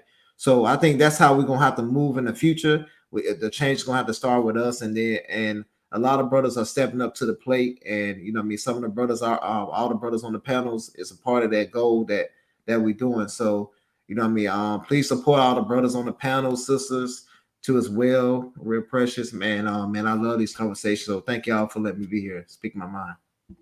You got to come back. You got to come back. All right, Mr. He said, I know y'all be doing a thing over there with the kids and stuff, so I respect that. But whenever you're available, you're always welcome. Mr. He said. Thank you for having me, Presh. It's always a pleasure coming over here. Thank you, fellas, for building with me. I always tell y'all that I didn't have a dad. I didn't have men that could articulate the way that you guys do. So whether we agree, disagree, I respect you guys' opinion. I respect your experiences and perspectives, and I hold it near and dear as I move forward with my family. You know, I would say the 50-50. I don't believe in it. I don't see it. But I do believe in a mirror though. Be a mirror. I say this all the time. Mrs. Harris can leave me tomorrow. The only thing I could do is try to be a good dude to say, you know what, she left a good dude. And I hope the dude she find next is better. And that's all I can do. You know what I mean? The responsibility is on me, and the onus is on me to be a good man. And I try to show that to her every day. Not anniversaries, not birthdays, Tuesday and Wednesday, every day, just the regular monotonous days. I'm letting this lady know I appreciate her. And like I said, she's not everybody else. So she gets that adoration, that admiration, and I'm unapologetic about it. So, again, thank you for having me. Precious. I really love it over here. These conversations with these fellas is thought provoking, and it always moves forward. So I appreciate y'all, and big up to all the fellas. Thank you so much. And last but certainly not least, my wonderful co-host, the actual King Smith, sir, closes out. All right, so Precious, you've had to have and to hold. You've had for better or for worse, and today was for richer or for poor. These are part of and I'm doing air quotes, standard wedding vows that are given. You gave an example and showed a video of a lady that couldn't do it.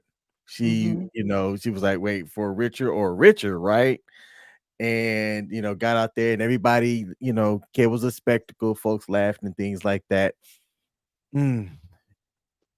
It's difficult for me to see when I see so many people breaking promises on the daily, a path that changes the trend in the opposite direction to where people do hold their vows, they do keep their promises long term without breaking them. Now let me raise my hand. In my marriage prior, I failed. There were things that when I go back and look, I can clearly see that I did not do things right. I didn't honor some things that I should have honored on my side, and I understand that now. Looking forward, it's difficult for me to see a path that can have those vows work out as written. But to everybody that chooses to go that path, good luck. All right. Well, I thank you guys for being here. I thank you all for your perspective. As I said, for James, definitely come back. JR, thank you for blessing us with your appearance the first time on a Real Precious. Thank you. I appreciate that. You're welcome back Hey, anytime. I got one additional thing. Our Payne, step your beard game up, brother.